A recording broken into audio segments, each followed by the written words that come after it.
Yes, check the sound. We are there.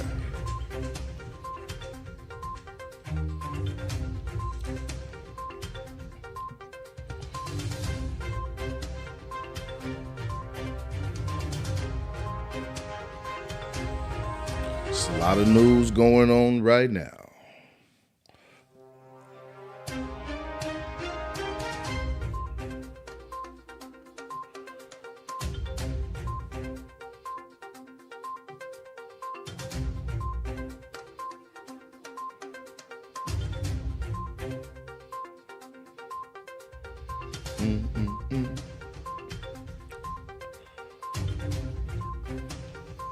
We got some things to talk about today.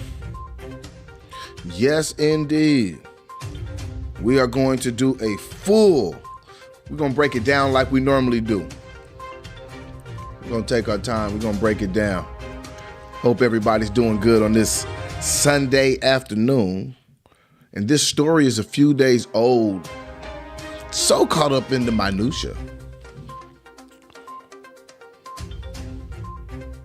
You're going to get to it.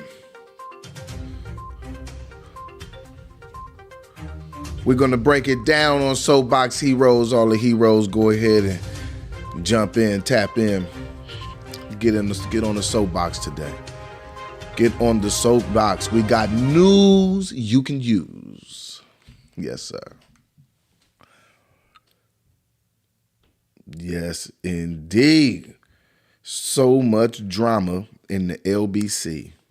It's kind of hard being Snoop. D-O-double-G. Today, you guys, we are going to be talking about Amire Locke, 22-year-old man in Minneapolis. Sleep on the couch, killed by Minneapolis police while serving a no-knock search warrant, you guys. Yes, another no-knock search warrant. All right, and so we're going to break it down. I'm going to play some press conferences, and we're going to play the actual footage. We are going to play the actual footage that was given up once demanded. Now, you know, when it first happened, I don't think it was just put out, but after people took to the streets and there was enough noise made about it. All right. Camera footage has now been released. And so we're going to play the camera footage.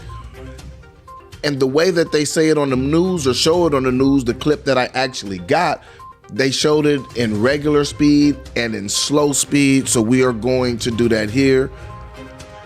And I think that's good because it gives you a couple of different sights of it, a couple different ways to perceive it. It's a lot of news going on right now, you guys. It's a lot of news, and it's a lot of news you can't, but this is news you can use. This is definitely news you can use. I'm going to share this here on a couple of social media sites, and we're going to get right to it. Yeah, 22 years old. Let me know if you're in here, if you have heard about this already, and let me know if I'm just late.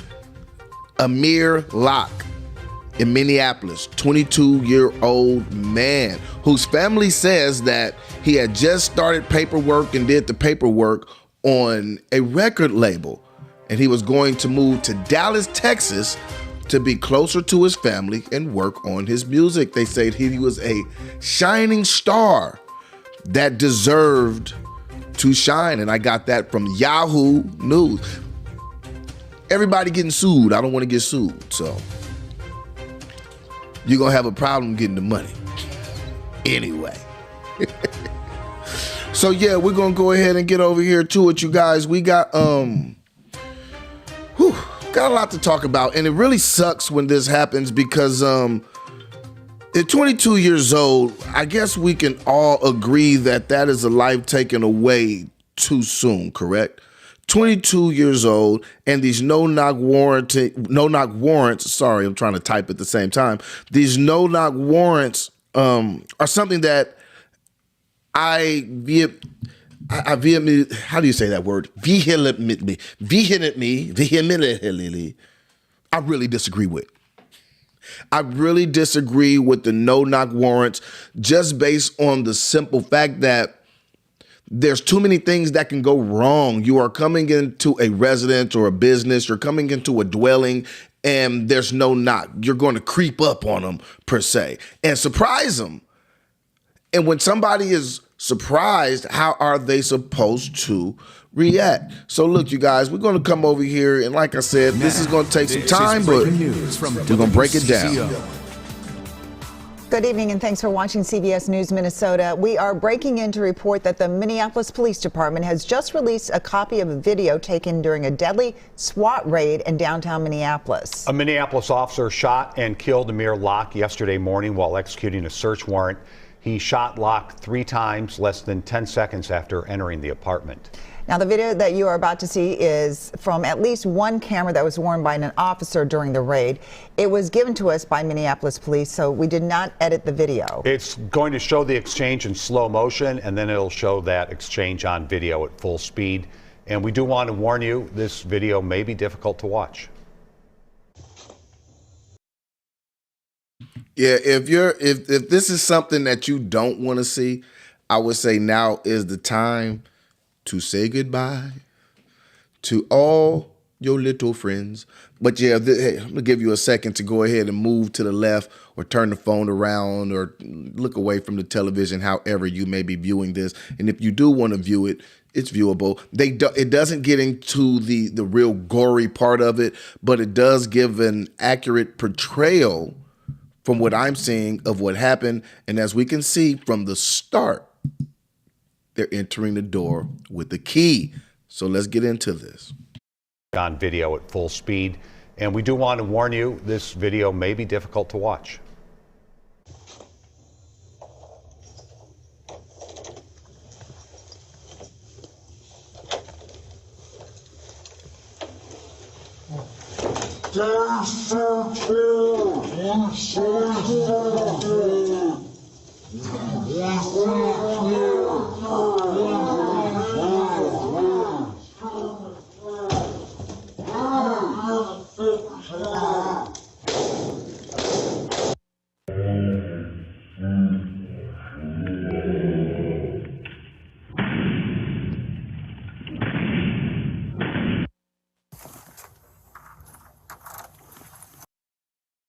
All right, that was slowed down slow, and it looked like they slowed it down, and then for the second one they slowed it down even more.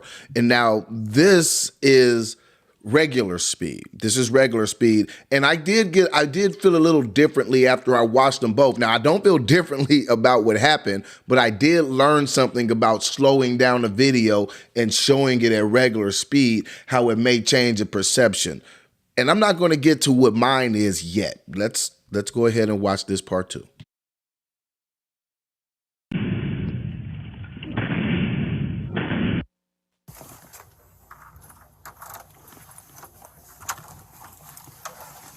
Police search for it! Police search for it! Police search for it! Get on the ground! Get on the fucking ground! That fast. That fast. And what people are saying is that he had a gun, and he did have a gun. He did have a gun. The gun was also legally registered. It was his gun. He had a right to have it. And so we're not yet getting into the details and the minutia of what's going on, but we are definitely going to go there. I got some newspaper articles. I have some other things going on over here. But again, I want us to watch this just so we could get a good perception of what we think. We're all going to do this, and whoever's watching, we're going to do it together. We're going to go through it slow, go through it fast, kind of break down what happens as it happens.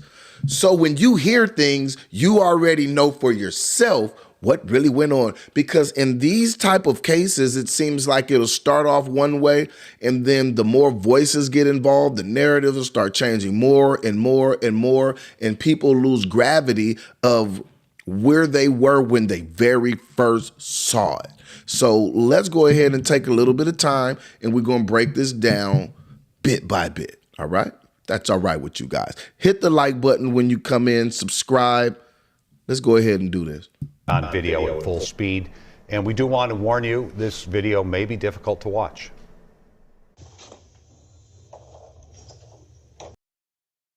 All right, they're coming in with a key. They're coming in with the key as quiet as possible. Quietly. This is what I'm seeing. You guys let me know if that's what you're seeing. They're coming in quietly. They're not putting in the key in a reckless way. It seems like they're trying to be very methodical. They're not being rambunctious. They're trying to get in there from the way I'm perceiving it, in the way that whoever's in there don't know that they're coming. And it says 2:02:22. So this was February 2nd, 2022. And the time says 6:47:58. All right, 6:47. All right, so that's the layout. That's what we have. And this is body cam footage. They're coming in slowly, methodically, quietly.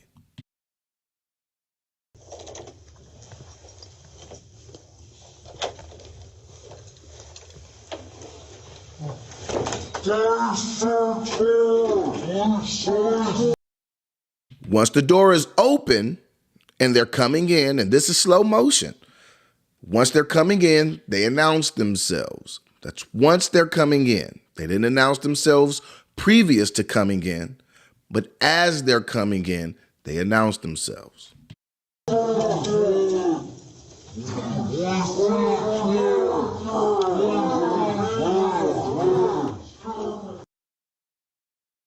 One of the officers seems to take a flank over, and if that's what you call it, a flank, watching movies. That's where I got that from. One of the officers came in, walked to the right, walked into the kitchen, which have an opening to the rest of the house to observe things. Seems like these other officers now are still going forward towards the victim. I was going to try to not call him a victim until after we saw this, but you already saw it once, the victim.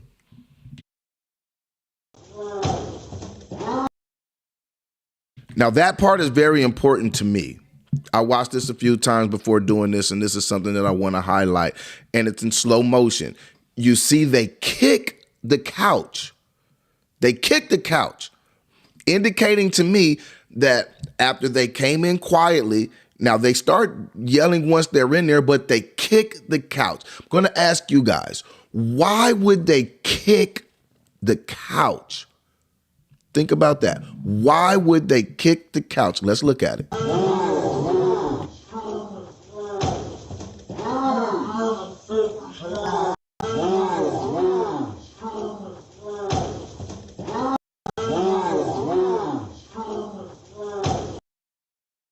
Okay, they kick the couch. Come in, yelling, flashlight, guns out. Now let's observe. Let's look at the room. The room looks quiet. I don't see any movement in the room. All right. We see a blanket. We see a blanket with someone that looks like knees maybe in the air.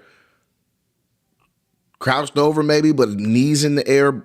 But the surrounding is quiet. And mind you, they had to kick the couch. Now, when I see him kick the couch, it looks to me as if they had to kick the couch to wake someone up, to alert them that they were there. And that would tell me that whoever this is didn't hear them coming because they had to kick the couch to wake them up.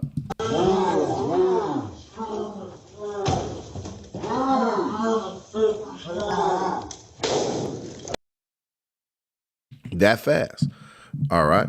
That fast. Now let's go through it again. They show it just a little bit slower. That fast. Done.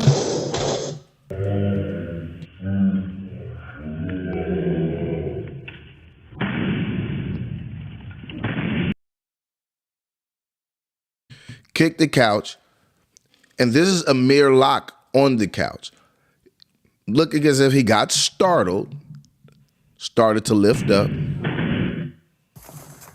All right, get shot.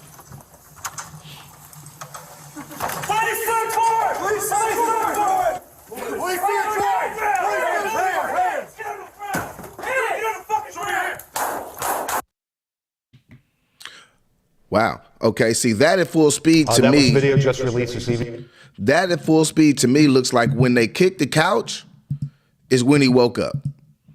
When they kicked the couch, in my opinion, from what I am seeing with my own eyes, in slow motion and in regular speed, I am seeing him wake up once they kicked the couch. Please search for it! Please search for it! We see a track! Hands! Get on the ground! Get on the fucking ground! That fast, all right? And what I read is, I am reading that the police, I think they said, and this is something that I've heard, so we're going to have to research this and go through it, that the police said that they were announcing themselves for 10 seconds before they shot. Now, I don't have a shot clock on me, or I don't have a clock on me. Shot clock, I was thinking about basketball when I said that, but I don't have a clock on me. But I do think I have a stopwatch on this here iPhone. And so what I'm going to do is put on this stopwatch and hit start as they come in, all right? So let's do this. Let's hit play and let's hit start as they start to announce themselves, and we're going to time from then until the shot.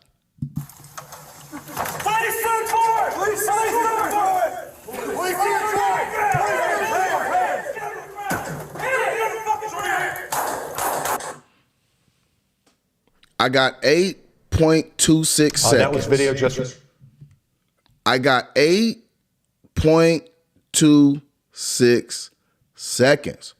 All right, you guys. So now we're going to go down here and we're going to play the press conference from the, I think it's the interim police chief and Mayor Jacob Fry. Now, if you don't remember Mayor Jacob Fry, I'll tell you guys something about Mayor Jacob Fry.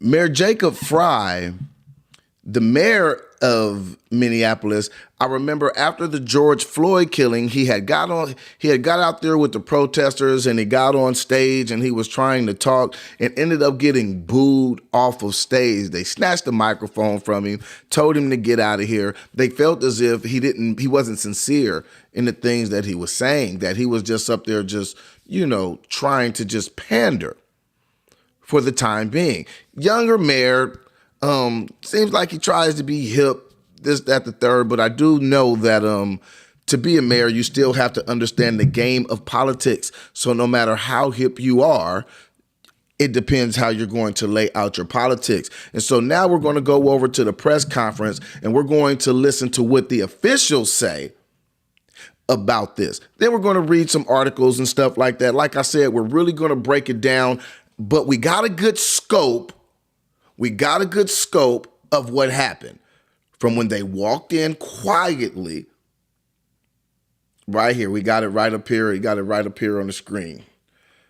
When they walked in quietly, kicked the couch, and as he jumped up, they shot him. And I want to know, if you're asleep and someone kicks your couch, what would you do? I mean, kick the couch, and I don't mean like soft. Kick the couch with force. Kicks the couch with veracity. Kicks the couch as if I want you to jump up. I want you to wake up. Keep that in your mind, and we're going to go over here to these press conferences, and we are going to hear these people talk. Talk, talk, talk. Now, this is breaking news from WCCO. We're breaking in and bringing you an update about the deadly police officer-involved shooting during a SWAT raid in Minneapolis. Mayor Jacob Fry and interim police chief Amelia Huffman are now reacting to the newly released video and are taking questions. We're going to take a listen. Good evening. Our city has been through a lot. There's something that I want to mention too, just really fast. They didn't say white officer, black cop. And that's something that always gets my attention because they normally do in those cases. And I looked through a few newspaper articles and I did see where it said black man shot, but I have not seen the typical white on black. I haven't seen that. And I do think that goes for outrage, but I have seen black man shot, but I still haven't seen anything about the officer.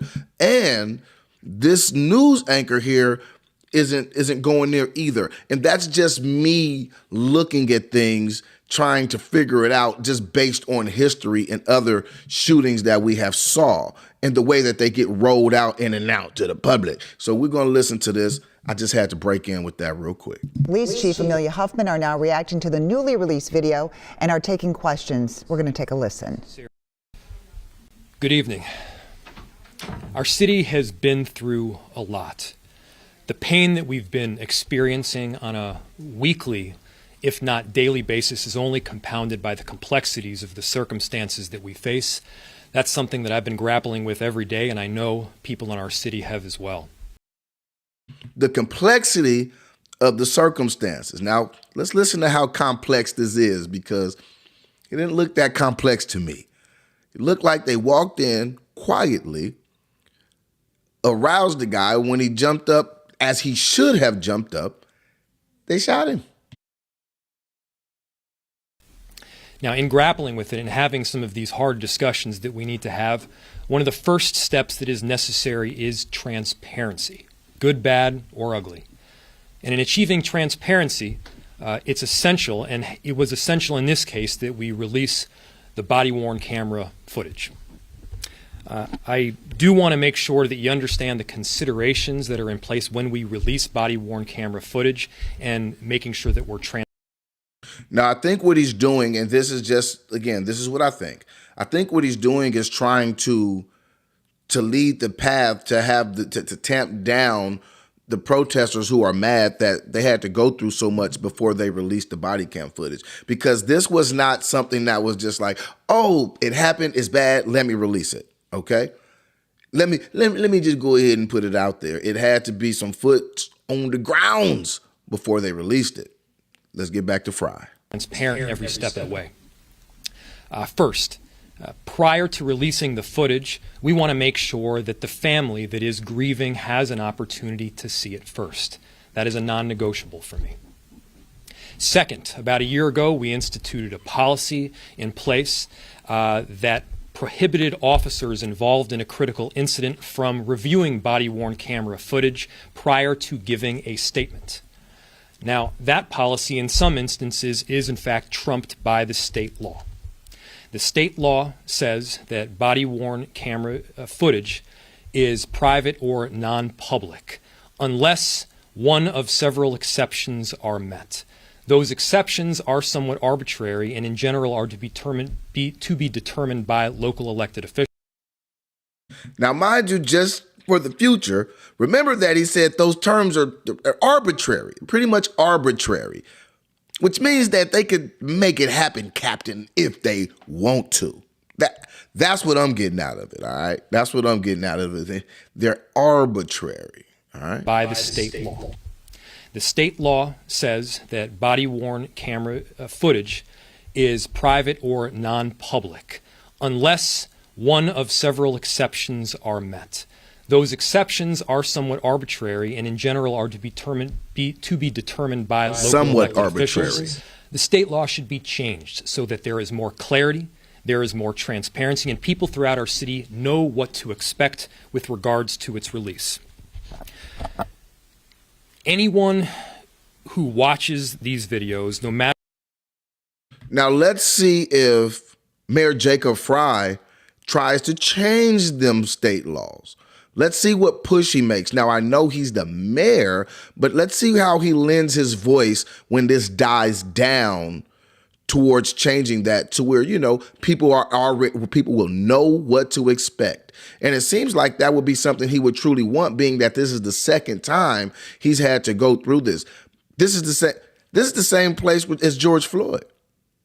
Same place as George Floyd. This is the same mayor. In fact, he looks about 15 years older than he did last year. And look at his face, right?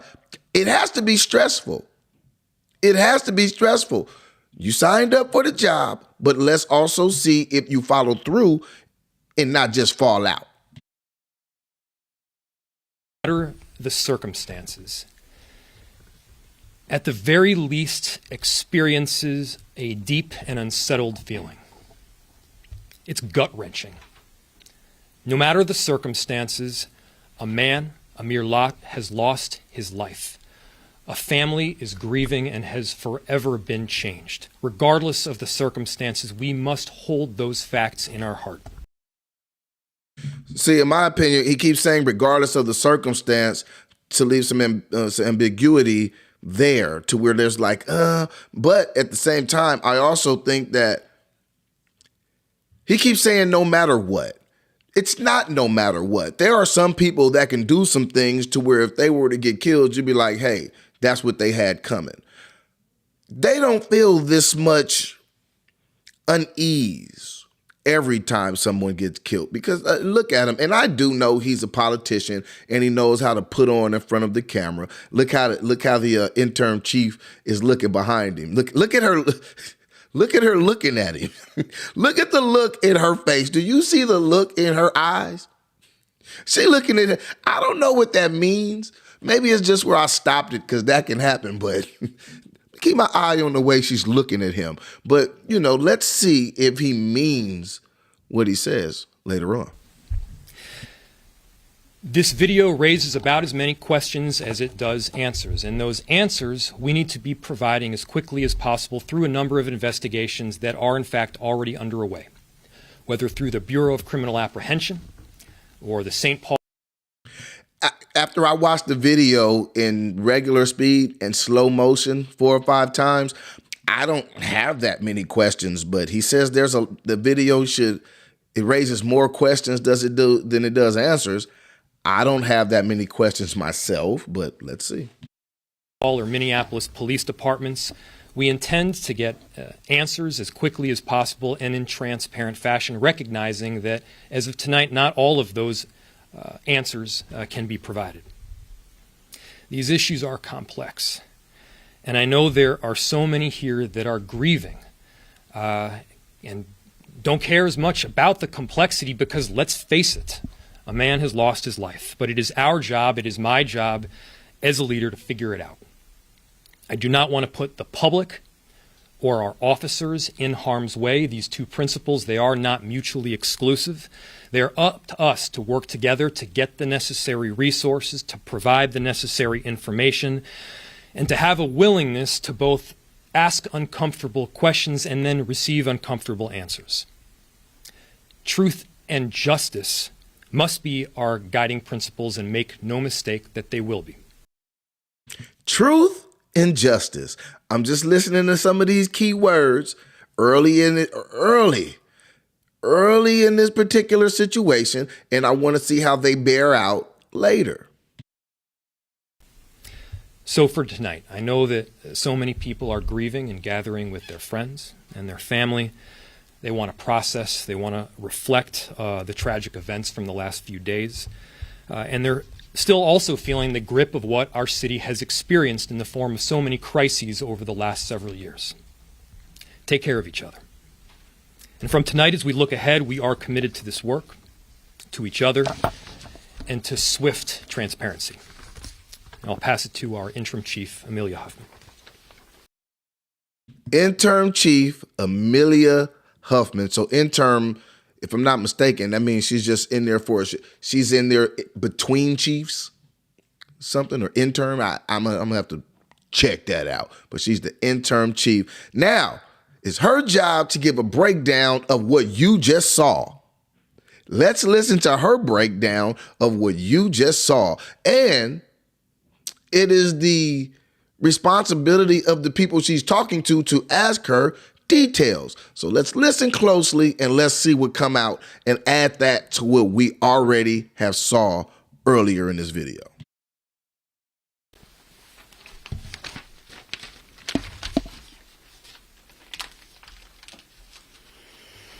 Thank you, Mayor. Good evening. Let me first acknowledge, like Mayor Fry, the loss and pain in our community. These events unfold in seconds. They keep talking about these events, but it seems like they're trying to avoid saying George Floyd. Is it just me that's hearing that? Seems like they are trying to avoid it. They keep saying we've had pain, we've had these bad things, but the thing that comes to my mind is George Floyd. Isn't this where George Floyd, Minneapolis? I think. Let me look that up.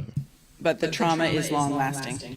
A young man lost his life, and his friends and family are in mourning. Community members are in pain and have questions, and rightfully so. And the course of the lives of our officers has been changed forever.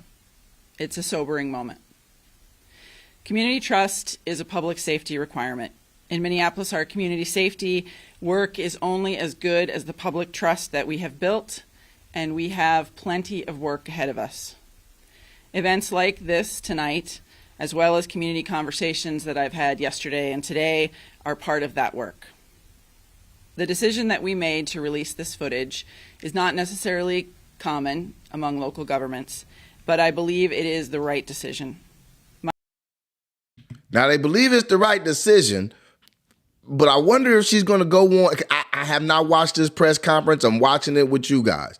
I wonder if she goes on to say that, and we released the press conference without a whole bunch of fuss and pressure. We did it because it's the right thing. Or did they have to get tugged and threatened with lawsuits and protests and noise? Let's see what she says. My initial priority, like Mayor Fry's, was for the parents of this young man to be able to see this video before it was released to the public. And they had the opportunity to do so this afternoon. I'm grateful to all of the folks in the city whose work made it possible for us to release this video to you tonight, and to Mayor Fry for his partnership and his shared commitment to building public trust. We'd like to thank all the people who did the work to make it available to show this. How much work is it? Sounds like too much bureaucracy to me. It's a video. Take it off the memory card, upload it, and show it. I understand, especially about the families seeing it first. But what I am trying to figure out is, what's the rest of the issue? Seems like they went through hell and hot water to release it. And that's what I think is a problem. The folks in the city whose work made it possible for us to release this video to you tonight, and to Mayor Fry for his partnership and his shared commitment to building public trust and rebuilding community safety. I'm under no illusion that processing this video will be easy. It won't be. It shouldn't be. These are wrenching videos to watch. They're painful. But it's necessary. I processed it. They snuck in the house, kicked the couch, startled him, and shot him. I've processed it. I'm trying to figure out what's so difficult to process. They're making it like, there was no footage. They're trying to make it like, it almost sounds like, what else is there? There was no scuffle. Nobody ran. There was nothing there to make this as difficult as the sentiment that they're giving, in my opinion. Safety. I'm under no illusion that processing this video will be easy. It won't be. It shouldn't be. These are wrenching videos to watch. They're painful. But it's necessary. And I hope that it provides some answers along with the questions. Now, she seems contrite. She almost seems like her feelings are hurt. And these things are not all the same. When somebody is done wrong and it's clearly wrong, it seemed like it would just tug on your sensitive side, on your humane side. And I'm wondering if that's what's going on here, or if they're just good at, straddling the fence. But we're going to hear what she has to say. I have not heard this yet. And so here is a brief recap of the events that led up to the video and the events that you saw in the video. So as many of you know, This involves an underlying homicide investigation that was undertaken by the St. Paul Police Department. Their investigation led them to identify several suspects and 3 locations in the city of Minneapolis. And they asked the Minneapolis Police Department SWAT team to execute the search warrant at 3 apartments in the building on Marquette. Both a no-knock and a knock search warrant were obtained for those locations so that the SWAT team could assess the circumstances and make the best possible decision about entry. As you saw in the video, the team approached the door. Okay, so they got no knock and regular knock warrants so they can assess it. Now, I wonder how often they get the choice with both and they say, we're going to knock on the door and alert them. I wonder how often they choose to knock when having the choice of doing both. That just ran through my mind. And they used a key. There was no need to force entry. There was no breaching. There was no ram involved. They used a key to open the door and announced police search warrant before they crossed the threshold. The team was announcing police. And see, now remember, we watched this and I even pulled out a timer. And she said that they knocked and they started announcing police as they crossed the threshold. We're just listening to what she's saying. And they did. They knocked and they started yelling after they're walking into the threshold. So crossing the threshold is not like, because in total, I think we got to 8.26 seconds, 8 seconds, a little over 8 seconds. So crossing the threshold, they were walking and crossing the threshold, going deeper into the house as they were announcing themselves. But, I don't know. I'm just being extra particular about the words. And they used a key. There was no need to force entry. There was no breaching. There was no ram involved. They used a key to open the door and announced police search warrant before they crossed the threshold. The team was announcing police search warrant as they proceeded into the apartment. Their job was to make entry deliberately to assess any threats that were inside. As they proceeded toward deliberately. Okay, let me listen to what she said. So they could do what with the threats? Assess threats? Because it didn't look like they had enough time to be able to assess the threat based on the way that they barged in. The team was announcing police search warrant as they proceeded into the apartment. Their job was to make entry deliberately to assess any threats that were inside. As they proceeded toward the back of the apartment, as you saw in the video, there was a couch. And you can see that there's a form under a blanket or a comforter that begins to rise up. The officers were approaching. They were giving commands. Now, I'm going to have to watch it again because she's making it as if,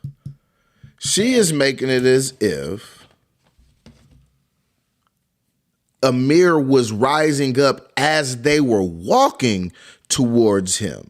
Now see, ladies, she came on and she's sounding like she's super contrite and kind of, well, maybe not contrite. I don't know what side of the law she's falling on. I don't know if she thinks they're guilty or innocent based on what she saw, but she's saying that she saw something essentially move as they were walking up.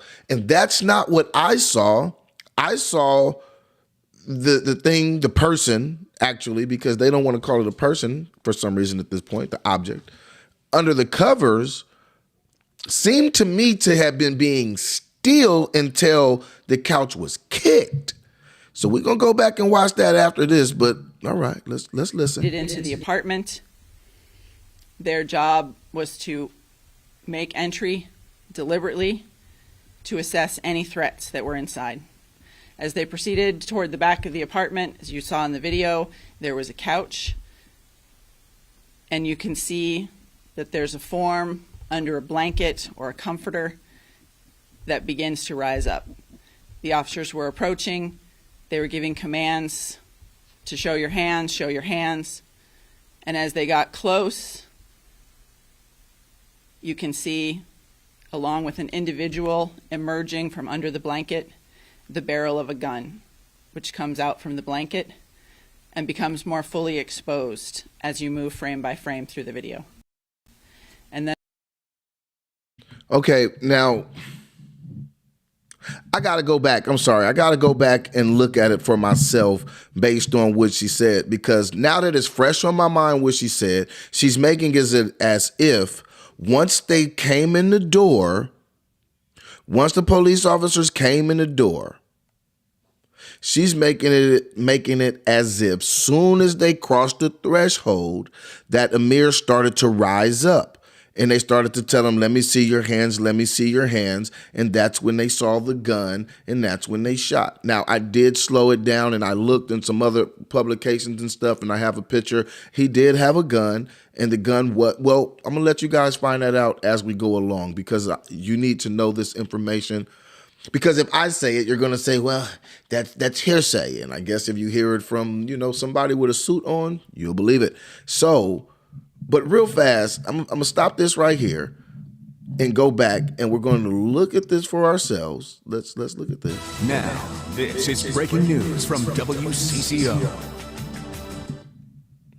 Let's go up here. Now, the video that Going to show the... Go up to the video. All right. They're coming in. Now let's look at the body on the couch.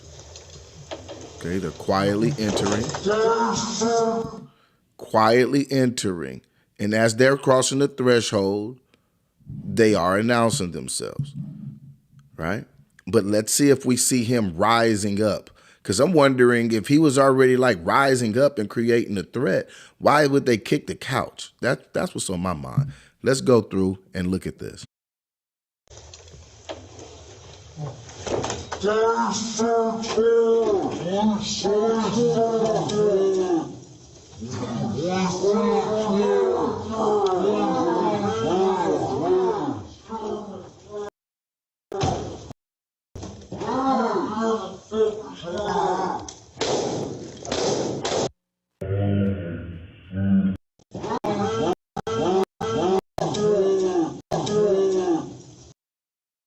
And see, it's kind of hard to see if he was moving as they were walking in. But when they kicked the couch is when I seen him really move. And you could kind of see in between the officers, Amire on the couch. And it would seem to me, if he knew it was the police, he would have already been ready to shoot if he was intending on shooting. It looks to me as if he was startled once the couch got kicked. All right, now let's look and let's see, because they're making it as if he was a threat already, and they're telling him to drop it and hands up and all this stuff as they're entering.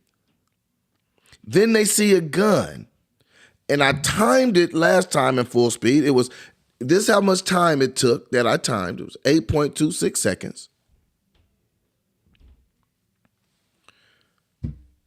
From entry, from the first noise, the first verbal warning to him being shot. That's what I got. Now, I've heard reports of 10 seconds, but I got 8.26 seconds. I'm not talking about from when they walked in quietly and opened the door. All right?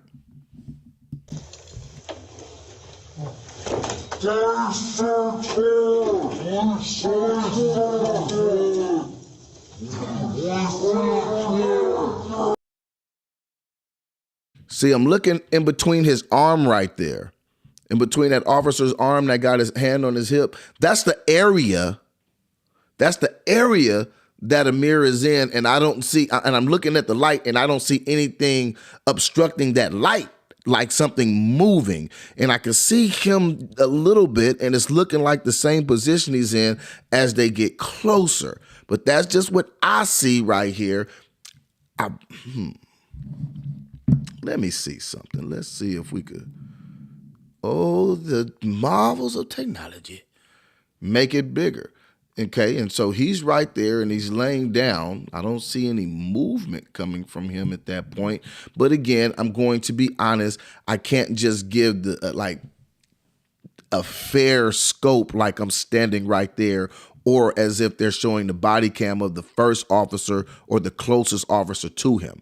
They have the body cam of the officer that was in the back, it seems like, and that also is kind of strange to me.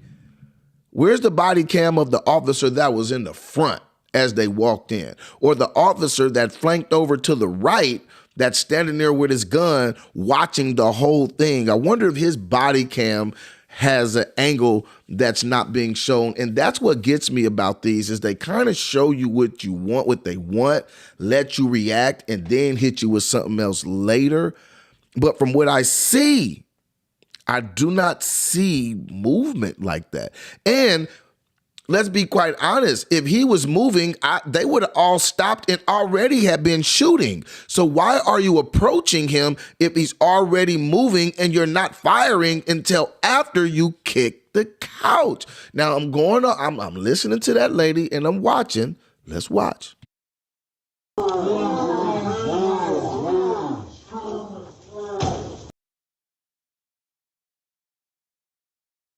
That's the kick.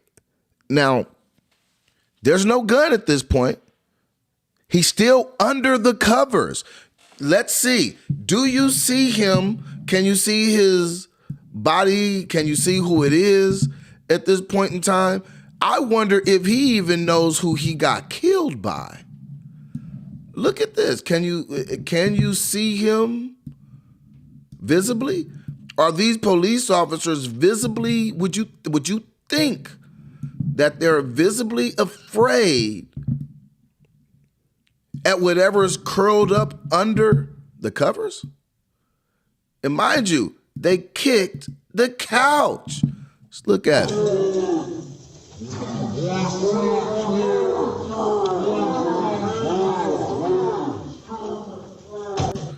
They kicked the couch. They're still lifting their guns. They don't have them out. They kick the couch. Now, why do you kick the couch if he's moving once you cross the threshold and start saying all this stuff? What need would you have to kick the couch? Oh, see, the interim chief or whatever she is, I don't know if she's telling the truth, because she's gotten a chance to assess this, just like we're getting a chance to assess this. And for some reason, her assessment ain't assessing what I'm assessing right now.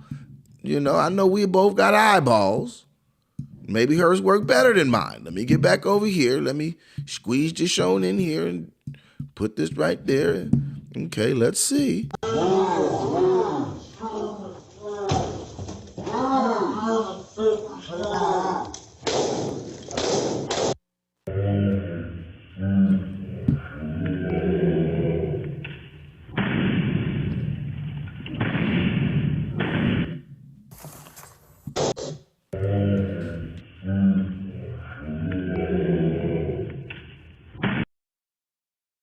Now, see this one, the extra slow one, this is after the kick, I'm thinking. Let me know what you think. After the kick, because I don't hear the boom.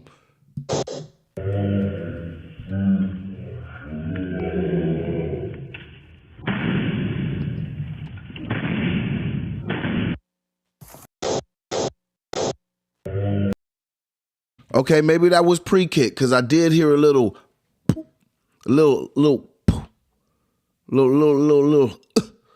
because it's slow motion and wouldn't sound the same. And right here, let's see how much movement do we see. Let's go. Let's look at this. We can look at it.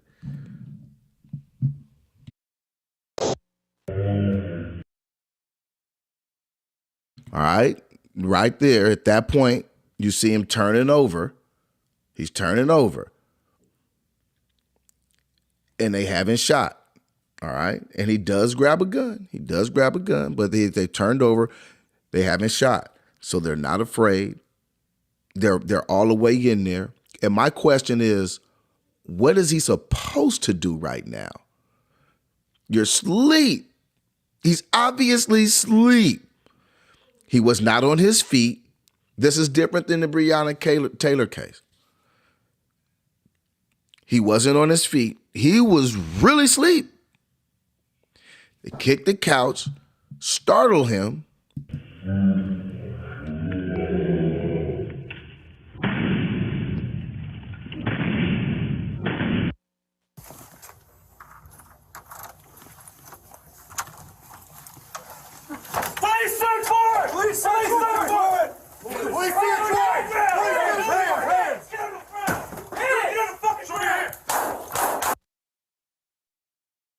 The regular speed one actually shows it to me with a little more clarity. Once they kicked the couch is, in my opinion, when he started to move. He was still under the covers. He was coming up out of it. Boom, coming up out of it. Woo. And either way, that's way too fast. It's way too fast. It's way too fast. They didn't have enough time to assess anything. They could have assessed the whole thing. He was in there asleep. They could have walked all the way through the house. They could have handcuffed him before he woke up. He was asleep.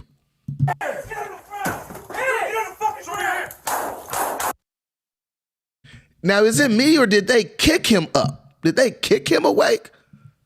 Did they kick him awake?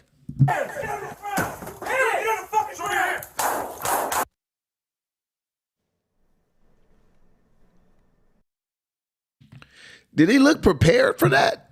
Like he was awake and was prepared when they kicked the couch? It looked like that. The force of the kick shook him. All right, now let's get back over here. See, now what this lady was saying, she was saying some stuff that, now, I don't know now, don't seem all the way accurate based on what we just saw. Don't seem very accurate. Rewind this and we're going to listen to her speak. Let me put me on up there. Cheese, I'm right here. Now, this is breaking news from WCCO. Is only as good as the public trust that we folks in the city whose work made it an investigation that was undertaken by the St. Paul Police Department. Their investigation. I'm gonna get back up here to where she is describing what happens, and I don't know. It doesn't seem. It's dicey. It's dicey because I don't think he was moving like that until they kicked him. The way she's making it is almost like he was almost in there like breakdancing once they got close to him. Arm in the subject's hands at the best possible moment when the lighting was. As they proceeded toward the back of the apartment, as you saw in the video, there was a couch, and you can see that there's a form under a blanket or a comforter that begins to rise up. The officers were approaching. They were giving commands to show your hands, show your hands. And as they got close, you can see all these commands and things she's talking about, they didn't even have enough time to do all of that stuff. I mean, they were saying it 8 seconds, 10 seconds, however you want to count it. You know what I'm going to do? I know what I'm going to do. I think I'm going to play it as she's talking. Now, this is breaking news from WCCO. Good evening and thanks for watching CBS News Minnesota. We are breaking in to report that the Minneapolis Police Department has just released a copy of a video taken during a deadly SWAT raid in downtown Minneapolis. A Minneapolis officer shot and killed Amire Locke yesterday morning while executing a search warrant. He shot Locke 3 times less than 10 seconds after entering the apartment. Now the video that you are about to see. Now let's do that. Let's watch it and compare it as she talks. All the marvels of technology. Let's do that. Because it don't quite fit. The way she's describing it, she's describing it in a way that, seems like it has some truth to it, but it also seems like it's fabricated some, okay? It also seems like it's fabricated, so I'm going to make her small. All right, now I'm going to go back to her words, and I'm going to start where she first starts describing what happened.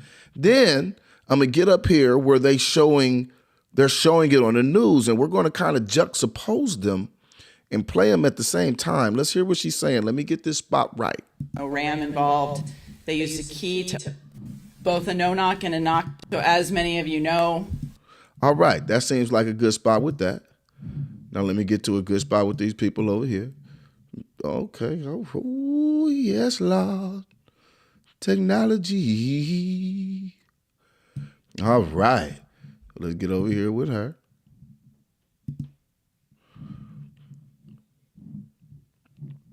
Okay. This involves an underlying homicide investigation that was undertaken by the St. Paul Police Department. Their investigation led them to identify several suspects and 3 locations in the city of Minneapolis. And they asked the Minneapolis Police Department SWAT team to execute the search warrant at 3 apartments in the building on Marquette. Both a no-knock and a knock search warrant were obtained for those locations so that the SWAT team could assess the circumstances and make the best possible decision about entry. As you saw in the video, the team approached the door and they used a key. There was no need to force entry. There was no breaching. There was no ram involved. They used a key to open the door and announced police search warrant before they crossed the threshold. The team was announcing police search warrant as they proceeded into the apartment. Their job was to make entry deliberately to assess any threats that were inside.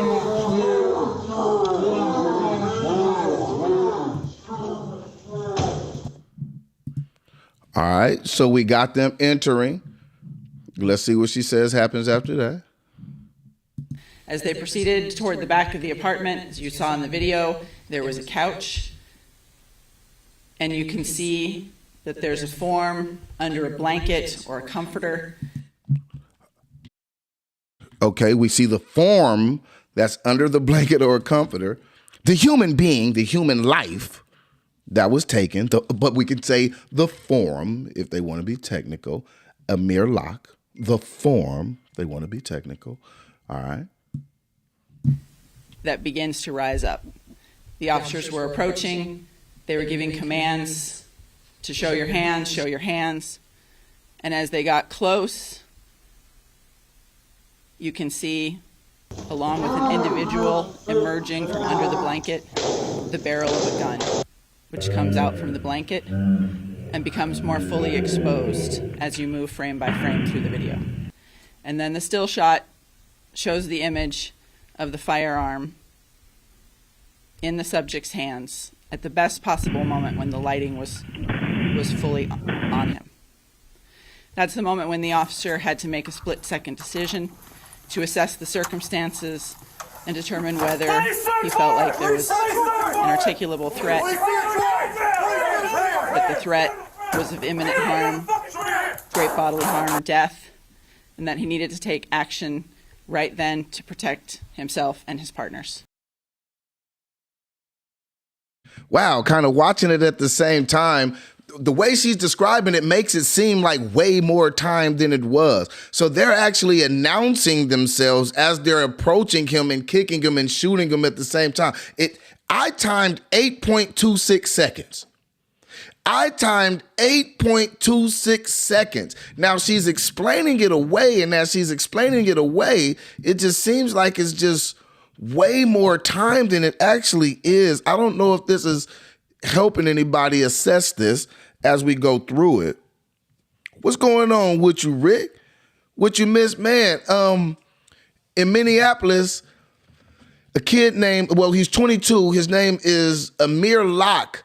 He was laying on the couch. The police come through. They have the option to pick between a no-knock warrant and a knock-knock warrant. Knock it, here we come. They choose the no-knock warrant. They sneak in the house, walk up on him, kick the couch. When he jump up, they shot him. That's what I see going on right here. And what I'm doing is I'm playing the interim chief, giving her assessment.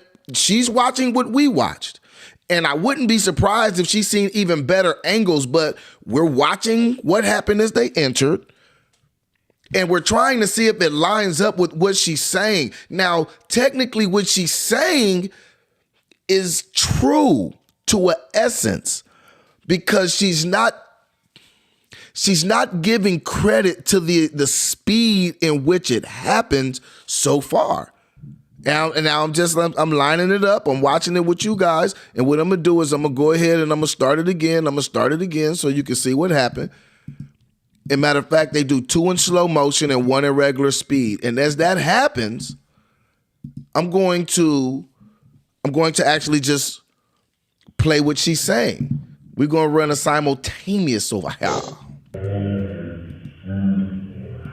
That begins to rise up. The officers were approaching. They were giving commands to show your hands, show your hands.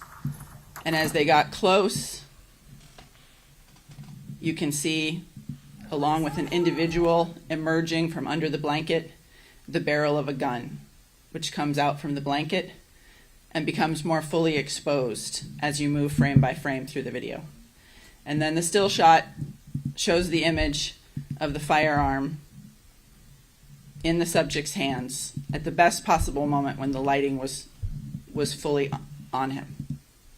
That's the moment when the officer had to make a split-second decision to assess the circumstances and determine whether he felt like there was an articulable threat, that the threat was...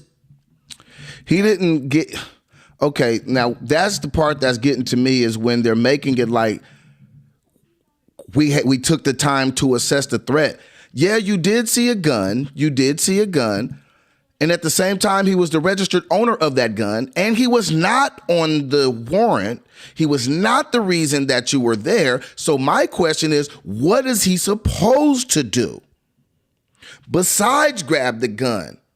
Where is the NRA? They should be up in arms because a legal gun owner grabbed a gun as somebody intruded a dwelling that they were asleep in. All right. And so what I'm not seeing this large amount of movement as they're walking in. Again, you guys, I'm trying to assess this for what it is. I'm listening to this lady here talk, and I'm just not seeing it. I'm seeing what she's saying. Yes, they announce it as they walk in. But what nobody is saying is all this happens in 3 large paces.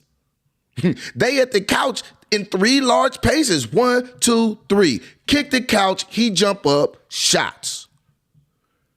Kick the couch, he jump up, shots.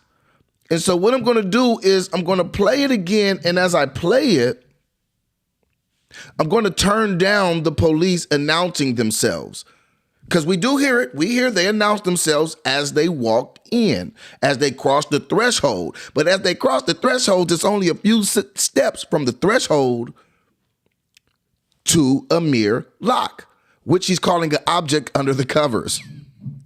All right. So I'm going to bump them down. We're going to play her, the intern. I don't know if she wants this job. As they proceeded toward the back of the apartment, you saw both a no-knock and a video and the events that you saw in the video. So as many of you know, this involves an underlying homicide investigation that was undertaken by the St. Paul Police Department. Their investigation led them to identify several suspects and 3 locations in the city of Minneapolis. And they asked the Minneapolis Police Department SWAT team to execute the search warrant at 3 apartments in the building on Marquette. Both a no-knock and a knock search warrant were obtained for those locations so that the SWAT team could assess the circumstances and make the best possible decision about entry. As you saw in the video, the team approached the door and they used a key. There was no need to force entry. There was no breaching. There was no ram involved. They used a key to open the door and announced police search warrant before they crossed the threshold. See, I haven't stopped right here because you see the police officer's foot in the air about to kick the couch. Now, she's making as if he wasn't listening to the announcement that they were giving. I don't think he knew they were giving the announcement. He was asleep. And like she said, they used a no-knock warrant because they felt no threat. They were asleep. He was asleep. Yeah, I don't know. This is inexcusable to me. And I try to be fair as possible. Oh, no. His foot is in the air. And they're standing behind him, And of course they ready for whatever. But like, man, it seems like training would tell you if I scare somebody, they're probably going to jump up. If they're asleep and I kick something as hard as I can or with enough brute force to shake them off of a couch, they're probably going to jump up. And if they do jump up, what am I going to do once they jump up? Because they should jump up. Duh. And that's what's confusing me right here, because she's almost making it like he's not listening to them. She's almost making it as if they are not listening, as if Amire was not listening to them. That's not the case. You can't listen to something you don't hear. Both a no-knock and a knock search warrant were obtained for those locations so that the SWAT team could assess the circumstances and make the best possible decision about entry. As you saw in the video, the team approached the door and they used a key. There was no need to force entry. There was no breaching. There was no ram involved. They used a key to open the door and announced police search warrant before they crossed the threshold. The team was announcing police search warrant as they proceeded into the apartment. Their job was to make entry deliberately to assess any threats that were inside. As they proceeded toward the back of the apartment, as you saw in the video, there was a couch, and you can see that there's a form under a blanket or a comforter that begins to rise up. The officers were approaching. They were giving commands to show your hands, show your hands. See, the officer were approaching and they were giving commands and also shooting. I mean, it wasn't that much time. As she's explaining it, it would seem like to me, if she's going to explain it based off what I'm seeing, officers walked up to the door. They approached the door silently. They didn't want him to know that they were coming in. After we opened the door with a key, we walked up to the couch. There was about 3-4 paces from the front door to the couch. We walked up to the couch and we're yelling. He doesn't wake up, and so we kicked the couch. Once we kicked the couch, it alerts him that we're there. He jumped up, shot him. That's what it sounds. I mean, that's how the proper way to explain it seems to be to me. But she's talking so much time into the situation to where it doesn't make any sense. I mean, if you're just listening to it without seeing it, she's saying they knocked, they walked in, you know, they approached it, they were yelling, telling what to do. And as they were getting closer, no, they weren't getting closer. They were already there. Between him jumping up and grabbing that gun, from the way it looks, they were already on him. He grabbed the gun, it looked like to me, when they kicked the couch. When they kicked the couch. And see, that's the problem with these warrants is, what type of due diligence do you do before going into a building with a no-knock warrant? It seems like you would want to know who is and who is not in that house, right? I'm gonna play the rest of what she said. I think we got enough of the visuals. Let me see, Jeremiah. I see you made a comment down here. You said, was it a building? I think that's what you said. It was an apartment. Yeah, it was an apartment building. And so from the door to the couch, it almost sounds like there was more distance than what was actually there. And that's why sometimes you have to see things and not hear people explain things, because when they explain it, it can seem a certain way. It almost sounds like there was so much distance to where, you know, they can make all these proper assessments. And they're talking about what the police got to assess, but they're not talking about what Amire got to assess. Let's see, what did he get to assess? Right? And that's what happens. And so I can't wait to hear the spin machine on this one. It provides some answers along with the questions. And so here is a brief recap of the events that led up to the video and the events that you saw in the video. So as many of you know, this involves an underlying homicide investigation that was undertaken by the St. Paul Police Department. Their investigation led them to identify several suspects and 3 locations in the city of Minneapolis. and they asked the Minneapolis Police Department SWAT team to execute the search warrant at 3 apartments in the building on Marquette. Both a no-knock and a knock search warrant were obtained for those locations so that the SWAT team could assess the circumstances and make the best possible decision about entry. As you saw in the video, the team approached the door and they used a key. There was no need to force entry. There was no breaching. Of course, there was no need to force entry. They were asleep. There was no threat. There was no ram involved. They used a key to open the door and announced police search warrant before they crossed the threshold. The team was announcing. They announced police as they crossed the threshold, not before they crossed the threshold. We watched that. They opened the door, leaning in, walking in, announce it. See, that almost makes it as if they opened the door, said police, then walked through. And that makes a big difference when there's only a few paces from the threshold to the victim. That's why these words are important. She said they opened the door and announced themselves before they crossed the threshold. We've watched it 10, 20, 30 times. They walked as they announced themselves. They announced themselves as they walked through the door. And that is important because from the threshold to the victim is only a few steps. Literally, it's not like you're going across a 50-foot room, a 35-foot room, and you're saying, hey, over there, here we come. That's not the case. She is not giving it to you straight. She's not giving it to you straight. I don't know about this lady right here. I think I do know about this lady right here. No ram involved. They used a key to open the door and announced police search warrant before they crossed the threshold.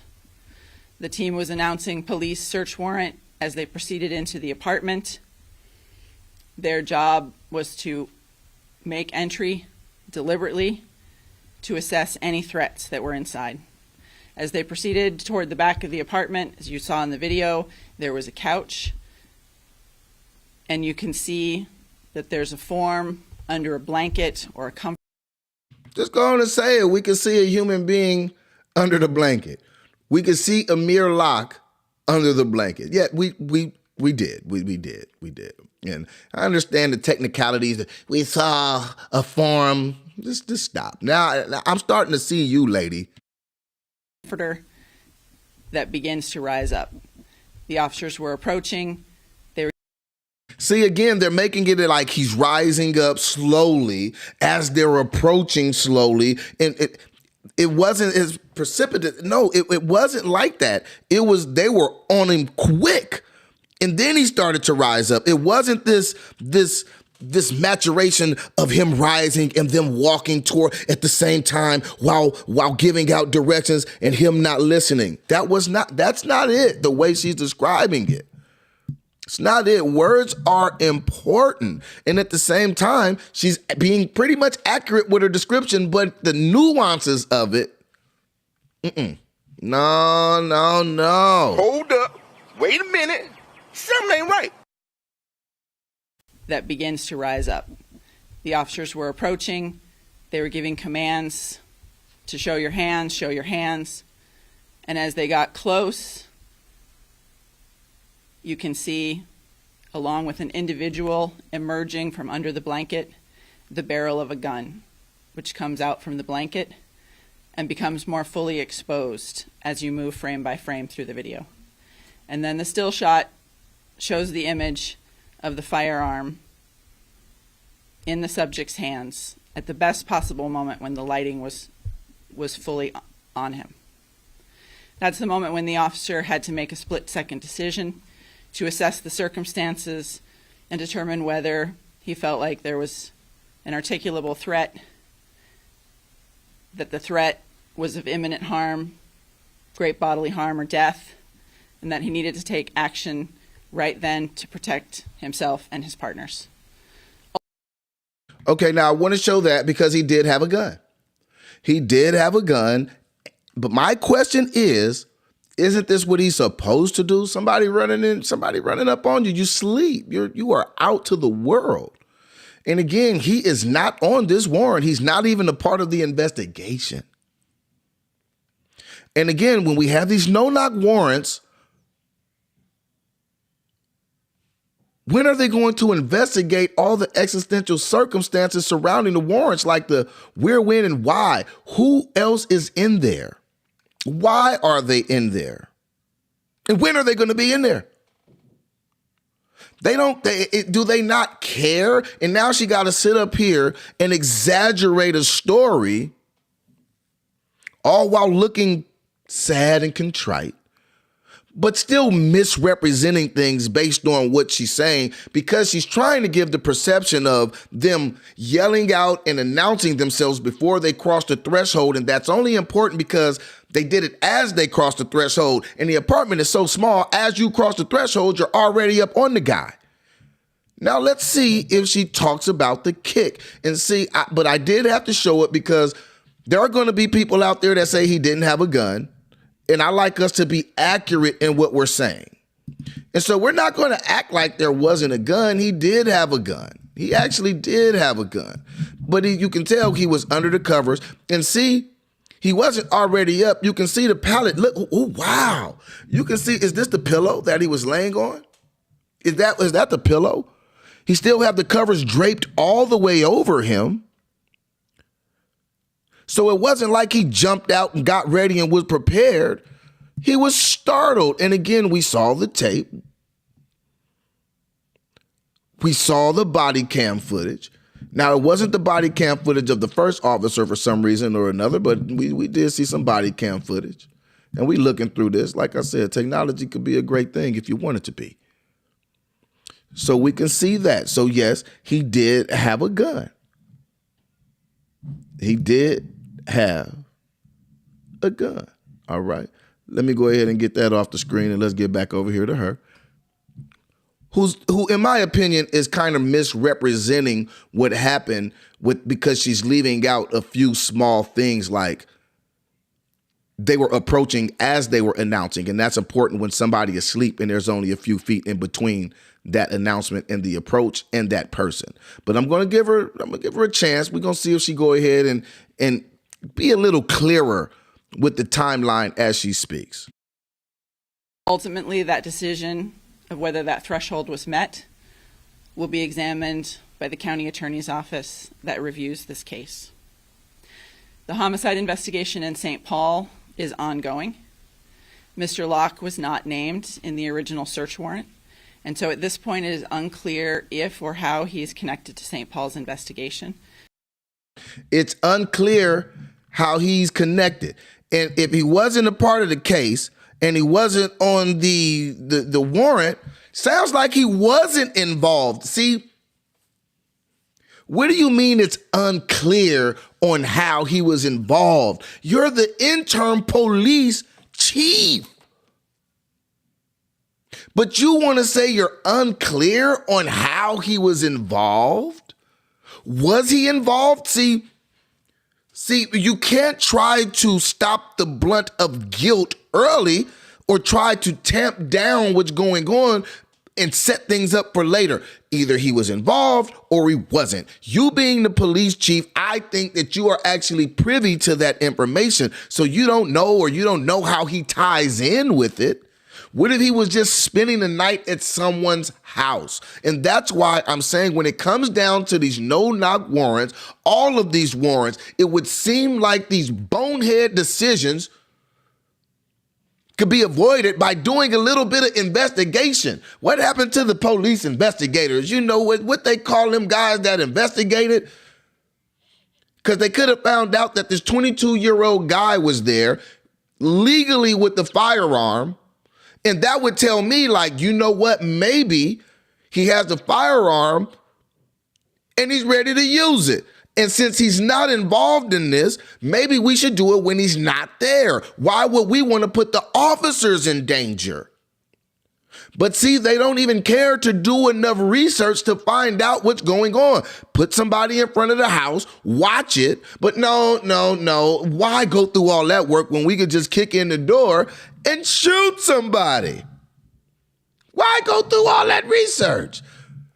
Why? We're already paying all these officers that's going to show this overwhelming force to some sleep people. Right? And that's the thing. Even with Breonna Taylor, it's like there's no due diligence in what happens until after you're trying to clean it up. Now they're trying to clean it up. And this lady is misrepresenting it based on she's not giving the nuances of the distance. Decision of whether that threshold was met will be examined by the county attorney's office that reviews this case. The homicide investigation in St. Paul is ongoing. Mr. Locke was not named in the original search warrant, and so at this point it is unclear if or how he is connected to St. Paul's investigation, but they are continuing to work dedicatedly on that case. They were on scene. They did search and recover items that they believe are of evidentiary value in their homicide investigation. Now, she said they did find things that were they believe are of evidentiary value to their homicide investigation. Now, what I do want to know is this. When they first started, she said that there was a warrant on 3 apartments. Now, did they find the evidence in this particular apartment, or is it in one of the other 3 apartments? See, these aren't questions that should have to be asked. She should just say, hey, we found evidence tied into these homicides in this apartment, or we didn't find anything in this apartment, but we did find something in one of the other apartments. You see, it's almost a shield that they're putting up for later. Plausible deniability.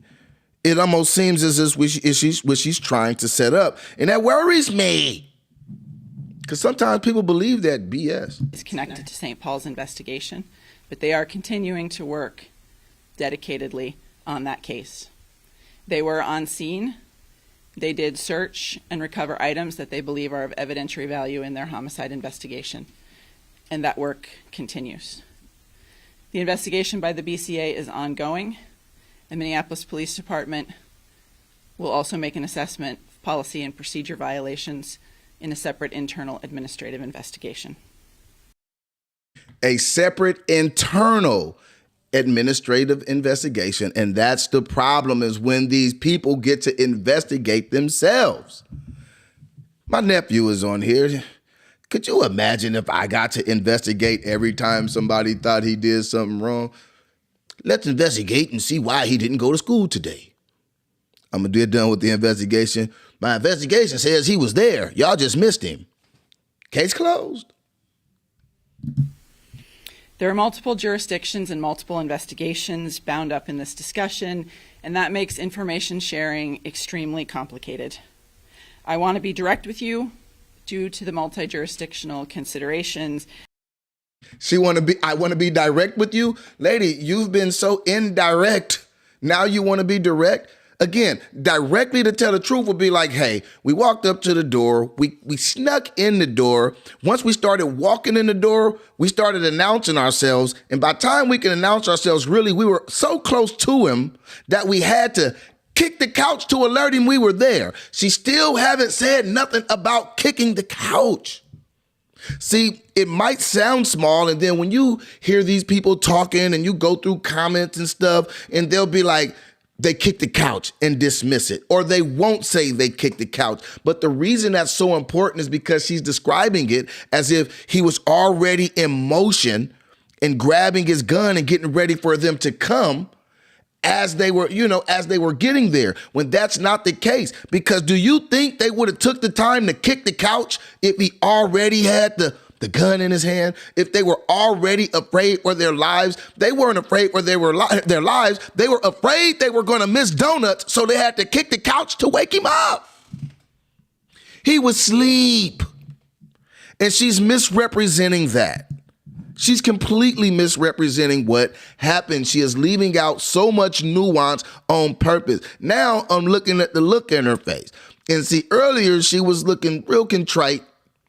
And now, I mean, these people will say anything to cover it up. And she's covering up stuff because we watched it. We watched it. The marvels of technology.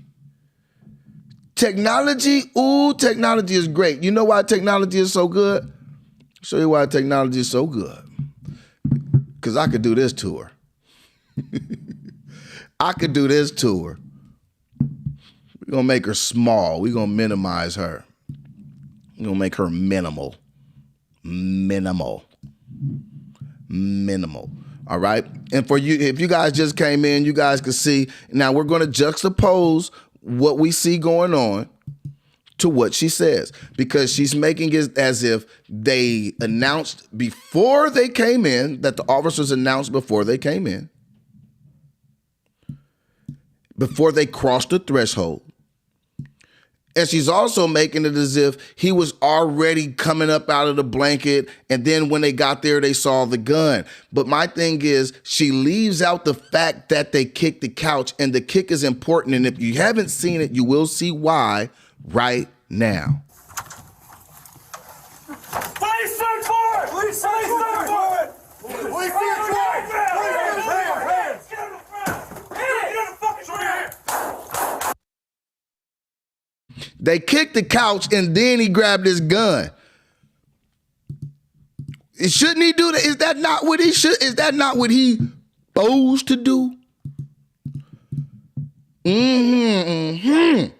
And you're not going to hear anywhere that the gun was a stolen gun or that he was a felon with a gun. The gun was legally his. And see, she's making it like, and see, they were yelling it out as they were approaching. Not necessarily, ma'am. Not necessarily. Arm in the subject's hands at the best possible moment when the lighting was fully on him. That's the moment when the officer had to make, as you saw in the video, the team approached the door and they used a key. There was no need to force entry. There was no breaching. There was no ram involved. They used a key to open the door and announced police search warrant before they crossed the threshold. The team was announcing police search warrant as they proceeded into the apartment. Their job was to make entry deliberately to assess any threats that were inside. As they proceeded toward the back of the apartment, as you saw in the video, there was a couch, and you can see that there's a form under a blanket or a comforter that begins to rise up. The officers were approaching. They were giving commands to show your hands, show your hands. And as they got close, you can see. That's the misrepresentation. As they got close, they were already close. They were close before they started. They was close when they was outside the door. And so she's making it as if they were walking up and they were making all these announcements and giving him all this time to corroborate. But that was not the case. It was so quick between them crossing the threshold and getting to the couch that they had to kick the couch to wake him up. Come on, lady, come on. And like I said, these are the people that are going to get out here and act like they're so sad about the distrust of the police. And I distrust this police. And you can see that there's a form under a blanket or a comforter that begins. Hi, Mom, I love you. I see you out there. Begins to rise up. The officers were approaching. They were giving commands to show your hands, show your hands. And as they got close, you can see, along with an individual emerging. See, as they got close, the whole thing is false. They were already on him. They kicked the couch, and then he jumped up and grabbed the gun. Story's completely different than what she's saying. All this contrition is not true. It's not. Hold up. Wait a minute. Something ain't right. It's not right. From under the blanket, the barrel of a gun, which comes out from the blanket and becomes more fully exposed as you move frame by frame through the video. And then the still shot shows the image of the firearm in the subject's hands at the best possible moment when the lighting was fully on him. That's the moment when the officer had to make a split-second decision to assess the circumstances and determine whether. See, she should have said, once we kicked the couch and he was startled, he grabbed the gun as he was getting up. See, they're leaving out the kick the couch. I need to hear her say they kicked the couch. Lady, Miss Intern Chief, please don't be a liar. Don't misrepresent the truth. He felt like there was an articulable threat, that the threat was of imminent harm, great bodily harm or death, and that he needed to take action. And that's the part that's just not right. Because at that point, he was a threat. But you made him a threat. He didn't even have to be a threat. They could have arrested the guy before he even woke up. They had to stop at the couch to kick him, to get him to react, to go on and finish what they were doing. Don't forget that, lady. Right then, to protect himself and his partners.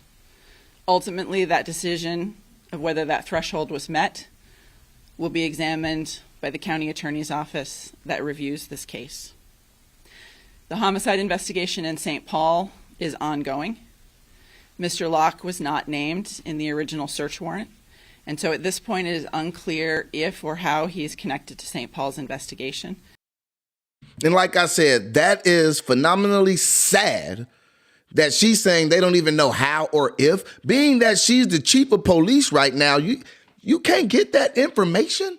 See, that almost sounds like a stonewall. Like, hopefully we could find something, some dirt to throw on him to tie him to it. But as of now, if you can't find anything that he has to do with it, just say he doesn't have anything to do with it. But again, you got to keep the water just a little muddy. But they are continuing to work dedicatedly on that case.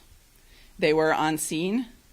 They did search and recover items that they believe are of evidentiary value in their homicide investigation. And that work continues. The investigation by the BCA is ongoing. The Minneapolis Police Department will also make an assessment of policy and procedure violations in a separate internal administrative investigation.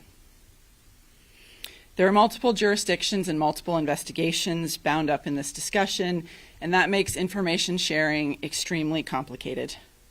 I want to be direct with you. Yes, because there's too many lines to cross to keep all the lies straight. That's why it's complicated. The truth is never complicated. Lies are. Due to the multi-jurisdictional considerations, I am limited in what I can say. I'm going to take questions, as will the mayor, and we will do our best. Chief, this was a cacophony.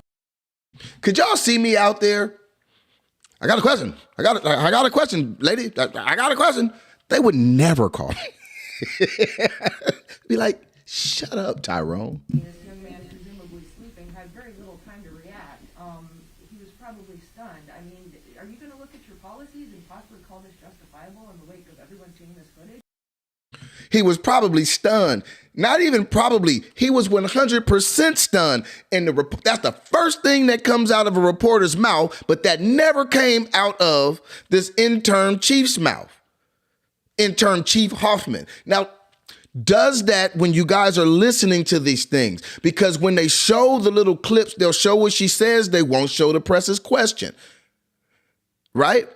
Now, does it bother you that she completely skirted around the fact that he was asleep and probably startled? And I don't even want to say probably. It looks completely like he was startled. But to just omit that from the story, the description, that's not an accurate description. I'm glad she asked that. Let's see what this lady have to say. I'm trying to keep all personal names that I would call her to myself. I'm keeping them in. So we will definitely look at all of the events in this case that led up to this incident. We will be re-examining our policies, of course. Our agency is committed to meeting best practices, and tactical operations among agencies vary wildly. There is no single best practice for making these kind of entries, and even among No, there is a best practice. The best practice is to make sure you investigate where you're entering. Because if you have legal gun owners in there that have purchased guns legally, they're probably going to have a gun. That should change your whole assessment on your approach. But they're going to act like, well, we don't really know. I mean, these things are complicated. It's not complicated.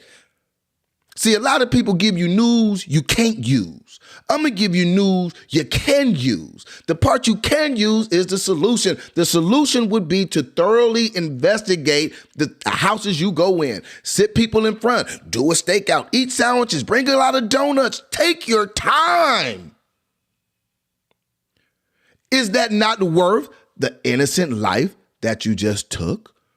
A little due diligence. Who is this kid coming in this house? Let's see what'll happen if we go in there with him sleep. Is this going to be the guy to shoot? Does he have a gun? Oh, he's not even wrapped up in this. Oh, well, why don't we go in there when he's not there? Oh, because that just takes too much work. That takes too much work and too much caring about what happens, to these criminals. That's the problem. Agencies in the Twin Cities, agencies may use different tactics on different search warrants, and different agencies have different policies. So certainly I think that will be a valuable conversation. Was Mr. Locke a suspect in any crime at all? I cannot speak for the investigation in St. Paul because I don't have the facts of that case, but St. Paul is working to understand the evidence that they collected. He asked, was he involved in any of the crime? And she don't know nothing. She don't know what happened in St. Paul. They're working to find out. Listen to her answers. Sometimes let's see if she directly, yes or no, yes or no. And if you don't know, why don't you have somebody up here who do know? What do you know? What do you know? But as far as being in-term, you should be out-term after this. Certainly, I think that will be a valuable conversation. Was Mr. Locke a suspect in any crime at all? I cannot speak for the investigation in St. Paul because I don't have the facts of that case, but St. Paul is working to understand the evidence that they collected and the underlying facts of their homicide investigation, and I have been assured by Chief Axtell that they will make information public as soon as they have it available. They've had time. This happened on February 2nd. It's the 6th. This was what? The 5th, 4th? They have time. They can communicate. They can find out if he was a part of it or not. Now, they already said that he wasn't on a warrant. They weren't there looking for him. Now, when they're trying to say, did he have anything to do with the homicide or the crime? Oh, well, we don't know. We're trying to tie it together. And again, it seems like you got to keep the water muddy. And what does scare me about that also is some of the things that they withhold it so they could get this crazy reaction, and then they could drop it on you. Pow, ha, ha, here you go, ha, ha, gotcha. When they can full well tell us what's going on now. The young man is dead. Hold up. Wait a minute. Something ain't right. But the police chief just don't know if he is involved in the investigation. But you do know that there were 3 warrants given out. You seem to know everything to excuse your police officers, but you just don't know if he had anything to do with it. Got to be careful of that. You got to be careful of that because they will play games with you to get you on an emotional roller coaster and then drop something on you when they could easily just give it all to us now. I'm watching you. Because we can clearly see in the video that no words were spoken by those officers before they entered the door. Yesterday you said that they were loudly announcing their presence and knocking at the door before, but that didn't happen. We saw it all in the video. Right. So in the video, they open the door with the key and announce police search warrant. Wait a minute. See, you see hold on. Who is this lady in the? She's asking good questions. She is asking good questions, and she's not playing. And she's not playing no games. And look at the way that this lady answers. So basically, she's saying, you lied yesterday before the footage came out. And see, and that's why I was laughing earlier when they made it like they just voluntarily put out the footage. It was more by, if you don't put it out, you know, it's a whole bunch of people out there that got like lighters and gas. Put out the tape. But listen to this next question. So basically the reporter tells her, you lied yesterday. And again, this lady is not straightforward. She didn't just say, you know what, you're right, I'm caught. Or, you know, she couldn't say that I didn't see the tape and now I saw it. Let's see what excuse she makes. I have no clue what she's going to say. I have not watched this yet. We are watching this together. And as I'm talking to you, you could be talking to me. Make sure that you hit the subscribe. Have it available. Chief, defines threshold, because you can clearly see in the video that no words were spoken by those officers before they entered the door. Yesterday you said that they were loudly announcing their presence and knocking at the door before, but that didn't happen. We saw it all in the video. Right. So in the video, they open the door with the key and announce police search. I'm going to show her asking the question again because it's something I want to point out. As the reporter's asking her the question, she's shaking her head, yeah, the whole time. And in my experience, from asking people questions, from being on that side with the reporter, see, I'm joking. I have been on that side before and got to ask questions of certain things. I just choose not to all the time because I have a hard time dealing with the stuff she's saying, knowing when things are true and not true. But And let's pay attention to other questions and see if her behavior is the same. Because it seems like she has already thought of her rationalization or the way she's going to reason it because she knows she's caught. Because as she's asking her the question, she's shaking her head. Like, okay, all right, yeah, I'm ready for this. I knew you were going to ask him. I'm ready for this. And I could be wrong. But let's see if she keeps that through all the questions. I have not watched this. You guys get to see how I analyze things, and we're analyzing it together. Have it available. Chief, defines threshold, because you can clearly see in the video that no words were spoken by those officers. She haven't started shaking her head yet. She only starts shaking her head once she becomes clearer of what the question's going to be. Before they entered the door. Yesterday you said that they were loudly announcing their presence and knocking at the door before, but that didn't happen. We saw it all in the video. Right. So in the video, they open the door with the key and announce police search warrant before they enter the apartment. That's not true. Did that reporter say that's not? That reporter said that's not true. And that's what I was emphasizing earlier as she keeps trying to say that they announced themselves before they crossed the threshold. They didn't. Shout out to that reporter right there. Shout out to that reporter. Shout out to that reporter right there. I got to find her name. Have it available. Chief, defines threshold, because you can clearly see in the video that no words were spoken by those officers before they entered the door. Yesterday you said that they were loudly announcing their presence and knocking at the door before, but that didn't happen. We saw it all in the video. Right. So in the video, they open the door with the key and announce police search warrant before they enter the apartment. That's not true. If you go back and watch the video, they do not say until they cross the threshold. That wasn't her. That was somebody else. I got to go to Minneapolis. They out there really asking real questions. Whoo-wee. See, she's an intern. See, the intern. You always go on the principle that the tape is going to one day come out. She must not have thought it was going to come out, and they in here, and they are on her head. When is the last time you guys heard a reporter just come out and say, that's a lie? That's a lie. That's a lie. That's a lie. I'm so excited. That's journalism. Have it available. Chief, defines threshold, because you can clearly see in the video that no words were spoken by those officers before they entered the door. Yesterday you said that they were loudly announcing their presence and knocking at the door before, but that didn't happen. We saw it all in the video.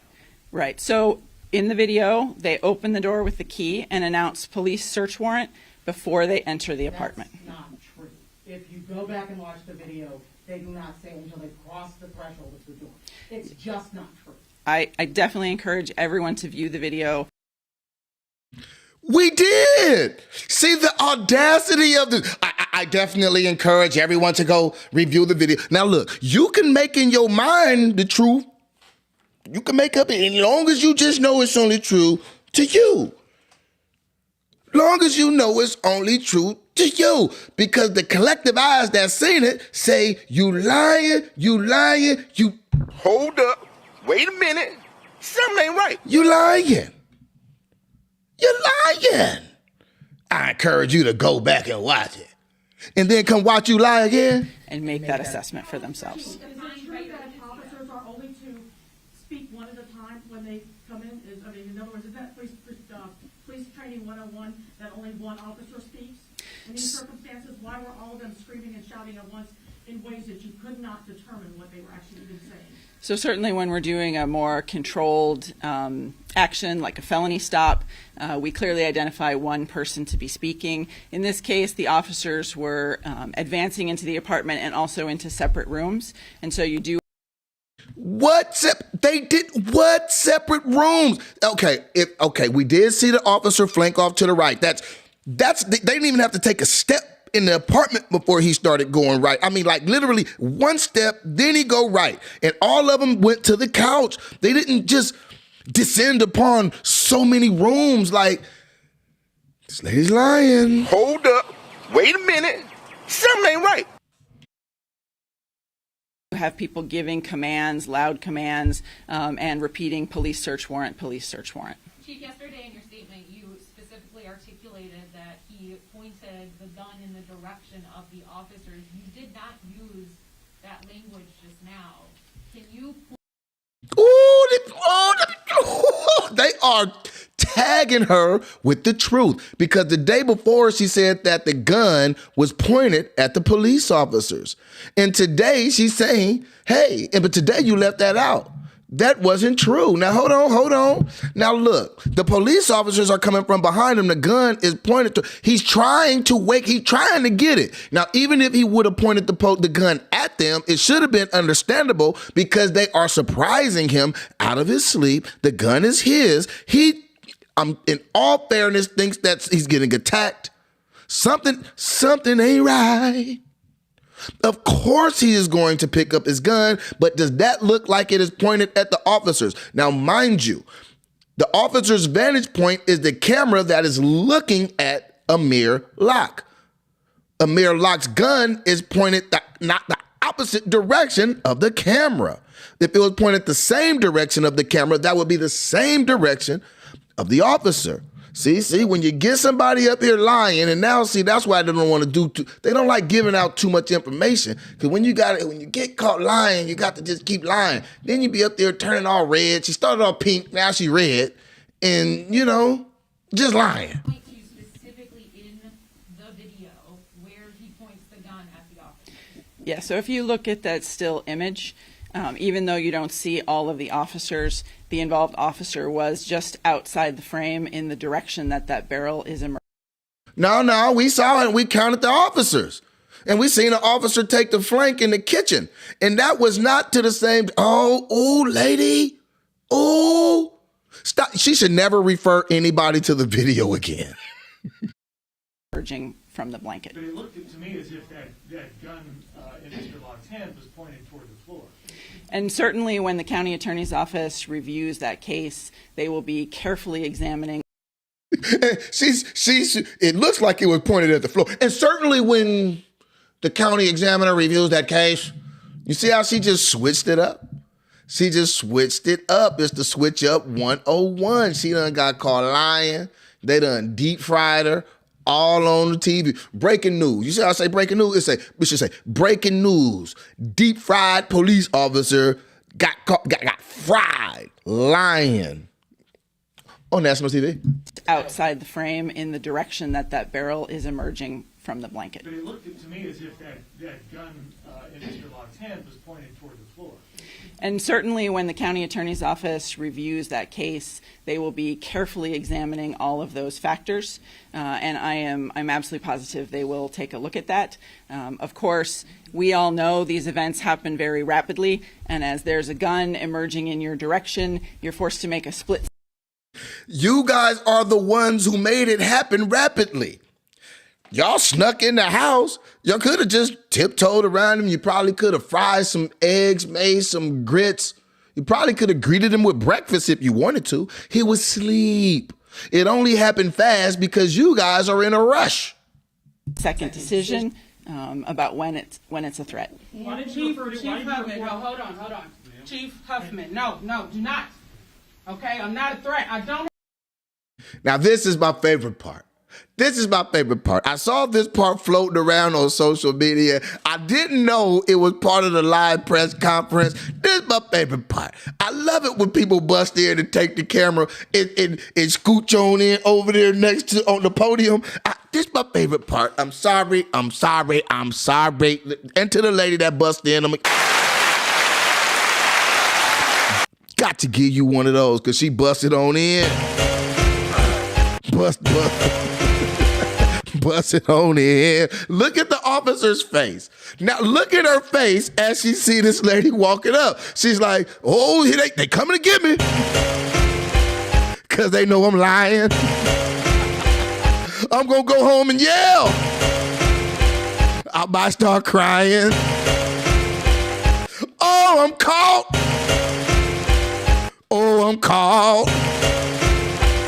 Let me just shut up. I no longer want to talk. Let's get to it. Chief Huffman, no, hold on. Chief Huffman, no, do not. Okay, I'm not a threat. I don't have a gun. Okay? Don't treat me like I'm a threat. This is what I would call the... And look at the mayor. This is the second time this has happened to Mayor Fry. Last time he was on the podium talking, they booed him, told him to get down, get out of here. They made him walk off the stage and turn around and leave the protest. I'm not gonna lie, it was hilarious. It was funny. It was funny. But this right here, she's making a point. She's a civil rights lawyer. Now, I saw this floating around on the internet, and I didn't know it was the same press conference. But the civil rights lawyer got in there giving her civil rights thing. And that's going to make it's wrong, period. And I'm interested to see the civil rights aspect of it come in because they already went and got Ben Crump. They already got Ben Crump. What else?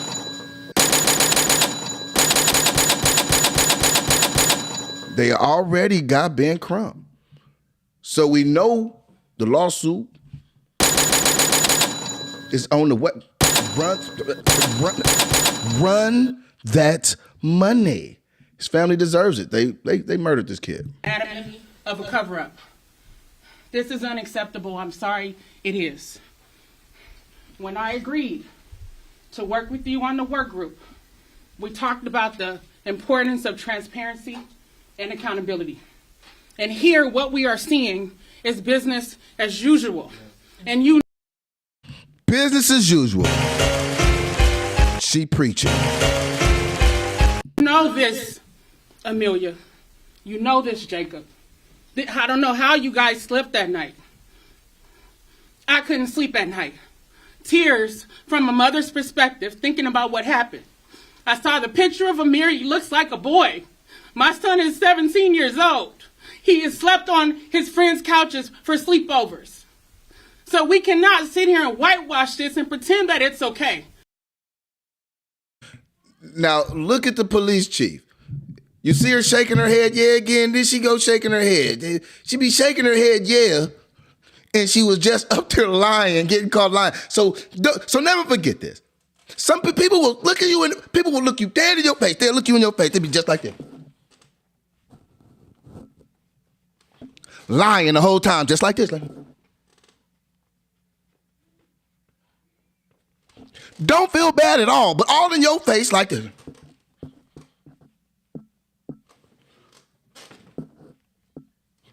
like this lady is doing right here, been up there lying for 4.5 minutes. He's 17 years old. He has slept on his friends' couches for sleepovers. So we cannot sit here and whitewash this and pretend that it's okay. You knew that I was not going to stand for police violence and a push for accountability, yet you asked me to be a part of the work group. And I knew what I thought I was signed up for. This isn't what I signed up for. I understand if you're not comfortable having me continue to co-chair, that's your prerogative. I signed up to help bring recommendations because we're tired of being killed. We're tired of the cover-ups. We're tired of the excuses. And to hide behind the St. Paul Police Department. And I know, I'm going to put this out here earlier. Somebody going to say, well, how come y'all don't say nothing when Ray killed Pookie? And that's not true. We do say something when Ray killed Pookie, except there is no cover-up for Ray. The deadliest police force in the state of Minnesota is unacceptable. You all had no business agreeing to carry out a warrant, and now you're claiming that's part of their investigation. You don't know. Well, why the hell did you all sign up to do this in the first place? And that's what I'm saying when the chief keeps acting like she don't know nothing. They asked her if Amire Locke has something to do with the investigation. I don't know. Well, why did you guys agree to go for the search warrant? And he wasn't even on the search warrant, but this lady, I'm gonna give her one, because she deserved it, because she out there preaching. There was a homicide that happened at 1-something in the morning on Hennepin Avenue. Someone was killed, and then the person drove away in a black SUV. They're still at large in Minneapolis, potentially a threat to residents. But you all go do something for St. Paul Police, and now you're trying to hide behind that decision. It's not acceptable. We are ready for change. When the people voted to re-elect you, Jacob, they not only showed that they wanted to see a new leader, right? Not saying you're not the person who got reelected, you got reelected. But what they were expecting is a new beginning. Don't forget, this is the same Minneapolis, George Floyd. He was the mayor. Remember when he was giving that speech, they were doing the Black Lives Matter rally, and he got up on that stage and they said, "Get down. Boo!" And he walked away like, because all he could think about was re-election. All he could think about is re-election, and that's why I'm talking like when they tell you all the problems and they're acting all contrite and they in your face shaking your head like this, like they care. They don't. Let's see some intelligible changes. That's why they gave you more power and authority. So that is what we want to see as the residents of Minneapolis. We don't want to see cover-ups. We don't want to see whitewashing. People are asking very simple questions that have still not been answered. Amelia, you're saying you want to be the chief? Then act like it. Demonstrate integrity. She is acting like it. She's lying. That's what they do. You know, protect the shield. Protect. It's the thin blue wall. So the sister, I'm picking up what you're putting down. But I'm just saying, she is acting like she want to be the chief. She's doing exactly like people who want to be the chief do. She up there lying her face redder than it already was. Don't cover up for what those cops did. If they knew that the kid had a gun as he started waking up, say, drop your weapon. They didn't do that. One cop opened fire and took the life of a child who was trying to go back into his blanket. Any mom can see what happened there. So I can't tolerate the whitewashing. I'm sorry, y'all. We can't do this. I know you have your narrative. My bad. I had to give her one. I know you have your script. And no, you guys didn't personally go shoot somebody. Whitewashing. I'm sorry, y'all. We can't do this. I know you have your narrative. I know you have your script. And no, you guys didn't personally go shoot somebody. I know you have your narrative. I know you have your script.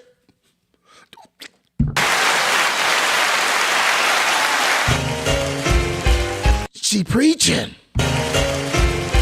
She's preaching. But you do have the opportunity to make it right, to talk about the fact that you changed the no-knock warrant policy. Where's the evidence of that? That wasn't present on what happened to Amire Locke. So if I'm going to be the co-chair of this group, I'm expecting strong leadership, I'm expecting integrity, and I'm expecting accountability. Yes. You guys aren't going to waste my goddamn time. She preaching. She preaching. She doing so much preaching, I'm going to give you the extended version.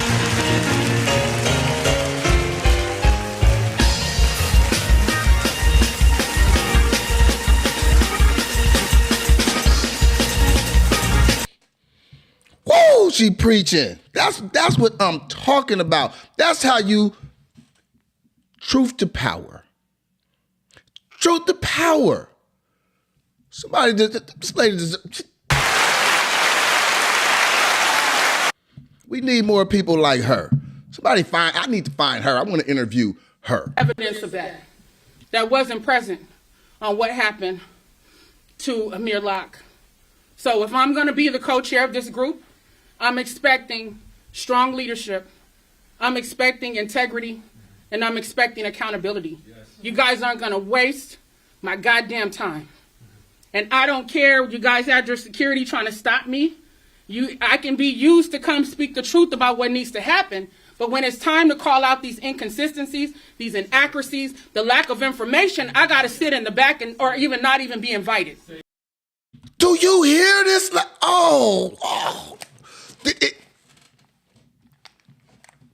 Are these things working? Oh, man. I didn't see all this. What I saw is they just showed her come and start saying some things, and they kind of made it look like she was just interrupting. My dad used to say, boy, you don't believe fat meat is greasy. And I didn't know what it meant for a long time. So one day I was cooking some meat and I looked down and I said, why does meat got so much grease in it? Fat meat is greasy. That's what she up there telling them, y'all don't believe fat meat is greasy. They made her see, and she's exposing the way that politics work. And I think it's so often that people don't really pay attention to stuff like this. You guys can use me when you want to. So they'll use her to come up and paint the problems. Because, see, that helps re-election. Paint the problems. But you guys don't want me to come up here for these criticisms. To the point when it's your fault. She say, you would sent me through the back. You made me come through your security. May not even get invited at all. Ooh, I'm giving her one.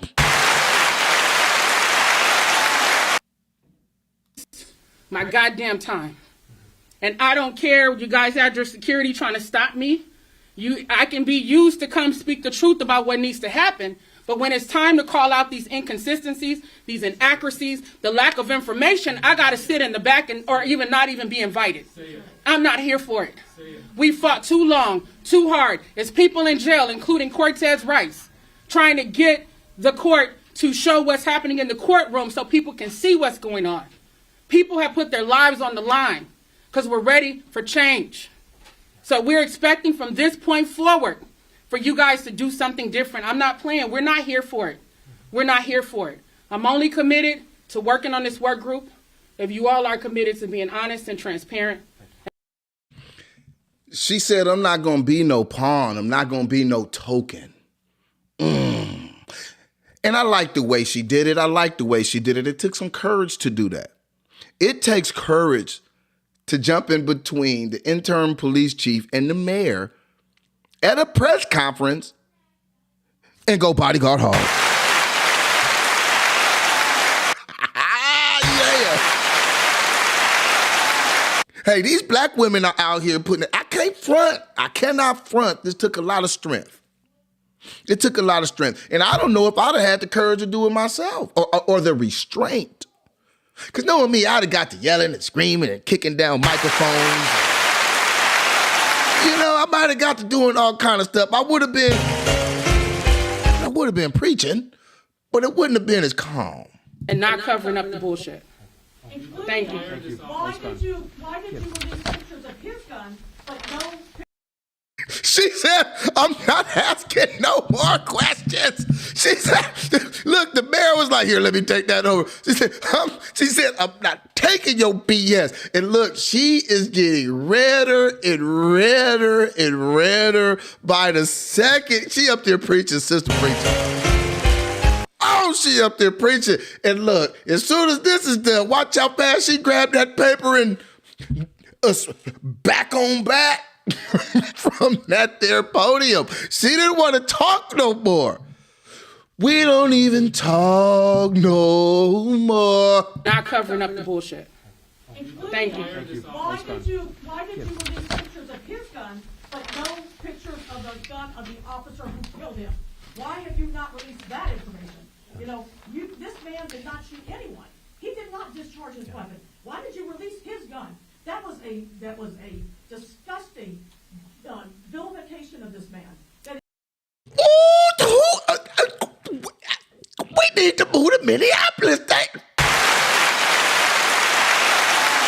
She preaching too. They all preaching. And I'm shouting. Because they preaching. She said, why did you guys show this man's gun instead of showing the police officer's gun? He didn't shoot anybody. That was a character assassination. And so when they, see, that's the second person that's out there preaching. No, I take that back. That's the third person that was, fourth person preaching. They out there preaching. They not taking it. I wish the rest of the media was like them out there in Minneapolis. Whoo, listen to what this reporter is saying. I know they like, hey, we're going to have to start watching who we let in these things. Pictures of the gun of the officer who killed him. Why have you not released that information? You know, this man did not shoot anyone. He did not discharge his weapon. Why did you release his gun? That was a disgusting vilification of this man. That is inexcusable. It is utterly disgusting that you would release a picture of his gun even though he never fired his weapon. And you know he didn't fire his weapon because you have both seen the video. This is the kind of lack of transparency that Nikita is exactly talking about. He's like, I'm not going to get reelected. How does this keep happening to me? Same mayor that was providing when George Floyd got kneeled on and killed. Oh, yeah, and that's the police chief. I think that is aimed at her, too, because who puts out the pictures? Who puts out the evidence? The one that's acting like they don't know nothing. Ooh, this lady is up there. I got to hear that clap one more time. I'm sorry, y'all. You know what? I'm not going to say nothing. I'm going to let the reporter finish her question, but I want to hear what she said one more time at the end, too, because she is out there really, really preaching. Not covering up the bullshit. Thank you. Why did you release pictures of his gun, but no pictures of the gun of the officer who killed him? Why have you not released that information? You know, this man did not shoot anyone. He did not discharge his weapon. Why did you release his gun? That was a disgusting vilification of this man. That is inexcusable. It is utterly disgusting that you would release a picture of his gun even though he never fired his weapon. And you know he didn't fire his weapon because you have both seen the video.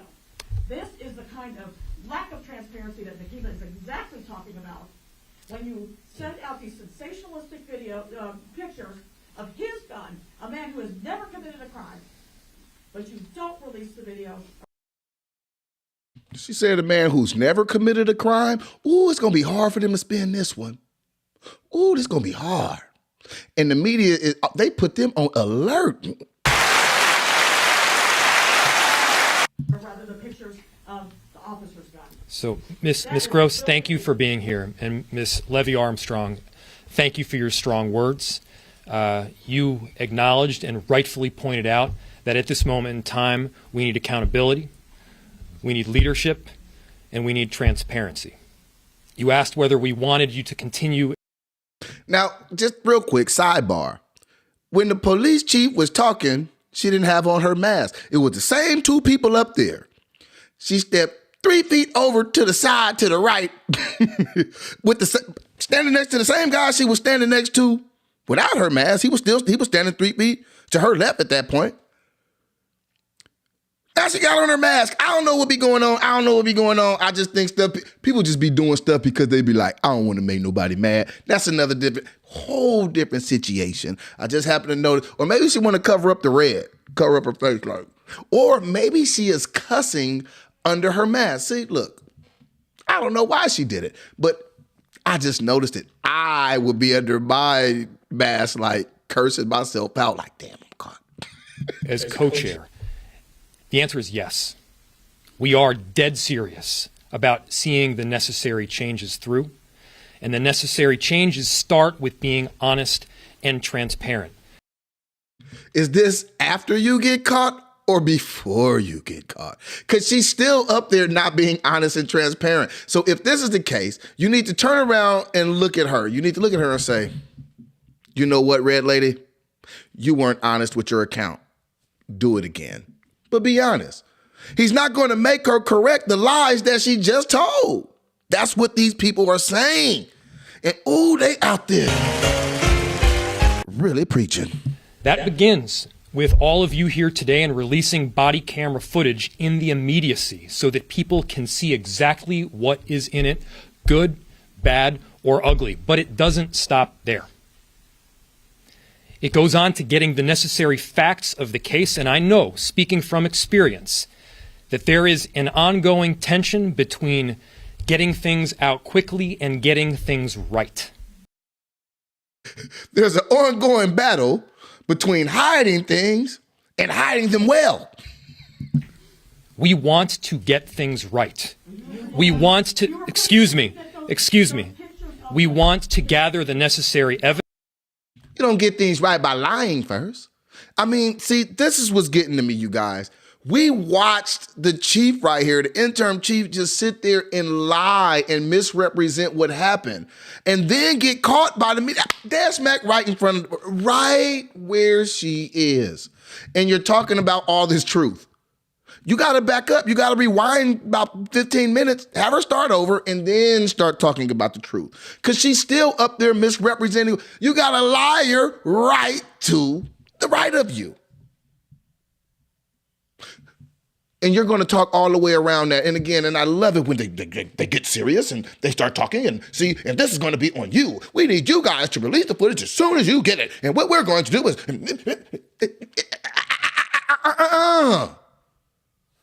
You got to fix the fact that this lady just lied. Evidence to make sure that we are not telling you something that is inaccurate now, only to correct it a day later. Why was Amire Locke referred to as a suspect? And so I'm going to ask... That's right. Why was Amire Locke referred to as a suspect in the MPD's press release? That's right. I don't know. So... Ooh, they asking them questions. See, I knew it. I asked earlier, was he involved in anything? And I don't know. And now the reporter says, why did they say he was a suspect? See, they tried to bury the man early. And it's just too much information. See, they already under the spotlight. This is what happened. This is where George Floyd was. They should know that they gotta tread lightly. But no, they want to be out there. And we all know that. Hold up. Wait a minute. Something ain't right. Excuse me. We want to gather the necessary evidence to make sure that we are not telling you something that is inaccurate now, only to correct it a day later. Why was Amire Locke referred to as a suspect? And so I'm going to ask... That's right. Why was Amire Locke referred to as a suspect in the MPD's press release? That's right. I don't know. So can you speak to that? He threw her right under the bus. I don't know. But we could do one question at a time. We do want to answer the questions, but I would also prefer just to one question at a time. To your question, I do not know. Does the chief know? Can the chief answer that question? Go ahead. So yesterday, at the time that we were putting out the press release, we didn't have as much information as we have now. So when we put out the press release, we didn't have as much information as we do now. Maybe you shouldn't have put it out. Or you should have put it out without that. See, you put something, you didn't know it, then how is it in the report? If you didn't, let me let her finish. Let me let her finish. Tyrone, let her finish. Okay. That's me talking to myself. That's woosah. Hold on. Now, of course, and so it's unclear, certainly unclear yesterday, but it remains unclear if or how Mr. Locke is connected. Okay. How is it still unclear if there was it was clear enough for you guys to be giving out warrants, 3 warrants in the same apartments, 3 search warrants in the same apartments. So you know what you're looking for. But now all of us, it's unclear whether he has anything to do with it or not. Then you guys said he did. Now you're not saying he does, but you still don't know. Who out there believes that she just don't have no clue? Now, this is the other trick. If he does have something to do with it, they're going to let us keep going on the premises that he don't. All the riots and stuff happen, and then they're going to present you with this evidence. So be careful. You got to watch out, because I think she definitely knows things. She's acting like she don't know. But from what we saw, it's not the way that she's making it. I'm talking about once they cross that threshold, ready to shoot, kick the couch, shoot him when he jump up. Now, all the other mud in the water, they're keeping it muddy. They don't want to say whether he has something to do with it or not. They are trying to keep the clarity low. They don't want you to see. Like, you can't see. Now you do. You can see. Now you can. I got you. You got to watch her. And see, she's back down to a mild pink. And after these questions, I have a feeling she's going to be back to beet red. So yesterday, at the time that we were putting out the press release, we didn't have as much information as we have now, of course. And so it's unclear, certainly unclear yesterday, but it remains unclear if or how Mr. Locke is connected to St. Paul's investigation. And more information will be coming as St. Paul digs further into the case. Why did you refer to him as a suspect in a press release if you didn't know? If you didn't know. That's all the time we have, everyone. Let's call it. No. Ooh, they out there. They got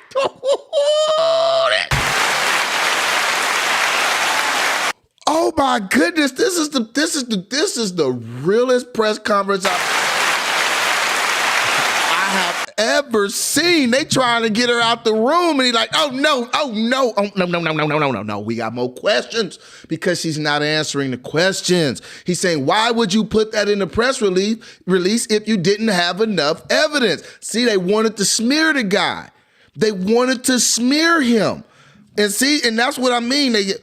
The mayor, his name is Jacob Fry. He just got up there talking about truth and transparency, and he's still only standing about a half of 3 feet over from her. He kind of just threw her under the bus. He said, I don't know, can you answer? Because they asking some real questions again. I tried to politic you out of this, but they really want to know. And I really want to get reelected. So can you answer these questions? Please. And she can't. And they are tearing her up. So yesterday, at the time that we were putting out the press release, we didn't have as much information as we have now, of course. And so it's unclear, certainly unclear yesterday, but it remains unclear if or how Mr. Locke is connected to St. Paul's investigation. And more information will be coming as St. Paul digs further into the case. Why did you refer to him as a suspect in a press release if you didn't know? If you That's didn't all the know. time we have, everyone. Let's call it. No. Was anyone apprehended as part of this? Also, Look, is it time to leave? Yep. Come on, let's go. It's time to go. It's time to go. See what happens when it gets really, really real? When it gets really, really, she lied, and it's funny because I did not watch this press conference. If you guys haven't seen it, if this is your first time watching it, we are all watching it together. But we have watched her lie all the way through. Because you know what we did first? We watched the tape. It's very simple. And what we should get from this is when you hear things on the news and when you hear things from officials, you should officially go look at it yourself. What my mama tell me about the Bible, you got to go search it to see it. You got to find out yourself to be approved. You got to check the message yourself. It's the same thing. You gotta check it yourself. And she got up out of here. She was running faster than Marion Jones on performance enhancement drugs. It was certainly unclear yesterday, but it remains unclear if or how Mr. Locke is connected to St. Paul's investigation, and more information will be coming as St. Paul digs further into the case. Why did you refer to him as a suspect in a press release if you There she goes shaking her head yes again. See? She, yeah, I did. Yeah, she knew it was, yeah. She's shaking her head yes as they are making these statements because she know, yeah, I lied. Yep, I made this up. Yep, and somebody help me. Help. Hold up. Wait a minute. Something ain't right. All the time we have, everyone. Let's call it. No. Was anyone apprehended as part of this? Also, when will you release your search warrant? How is walking out of a press conference transparency? You are a murderer! You owe us answers. This is a shame. This is what we have been fighting against. This is what we've been fighting against since George Floyd was killed. Running away from accountability and transparency. Whoa! We'll go on and preach it then. This is shame. Residents of people in Minneapolis need to know this cannot continue. They killed a young man who was sleeping. He did not even have a chance.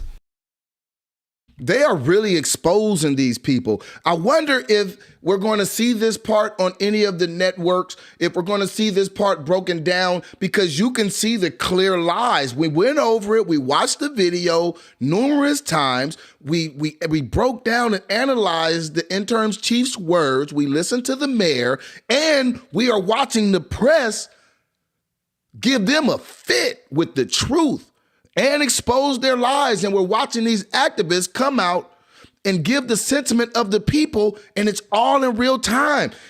Did you guys see this on CNN, MSNBC, Fox, I don't know. I don't watch them. It might have happened. I don't know. But I do know one thing, and I do know one thing for sure. You get it right here. And for a lot of the media already shared the one where he had the gun holding it. You know, if you are anybody who's a gun owner, that if your finger is out, you are preparing, but you are not ready to fire because you don't even know who's in front of you. That's right. This young man did not have a chance. This was Breonna Taylor in Minneapolis, and even worse. I disagree. This is completely different than Breonna Taylor. It is worse. But Breonna Taylor was in the hall. They were standing up, and her boyfriend did shoot a shot first. Complete difference. I know a lot of people don't like when I say that, but the same way I'm intricately breaking this down, did the same thing with Breonna Taylor. Completely different. The only thing that was the same that was messed up is, again, they did not do enough due diligence on who was in the house, what can possibly happen, because, again, somebody fired at the door. And if I'm not mistaken, again, in Breonna Taylor's case, that was also somebody else that they weren't looking for. He wasn't even there. And so they're not doing enough due diligence before they do these things. They're not doing no investigation. See, they can do all the investigating in the world when they decide they want to take you to jail, but they don't investigate on how they're going to take you to jail. That's the problem. They want to go in there for evidence. Why they couldn't go when everybody was gone? Pull them all over separately, handcuff them, take them in, and you got free reign to search their house. They don't want to do that. I mean, some of these things seem like they're just such basic common sense. And the mayor and the chief are running away from questions. I have to say it. I have to say it. Sorry. I have to say it.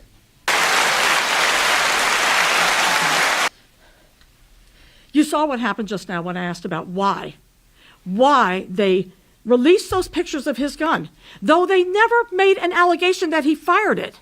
And you can clearly see in the video that it was never fired. In fact, he never even pointed it at an officer. But yet, they will not answer the question of why they released that sensationalistic, demonizing picture, but yet they did not release anything about the officer except his name until finally now. And they certainly did not release a picture of his gun, wouldn't that be more relevant to news media? That was the gun that was fired. She out there preaching. She out there preaching. She deserves the extended version.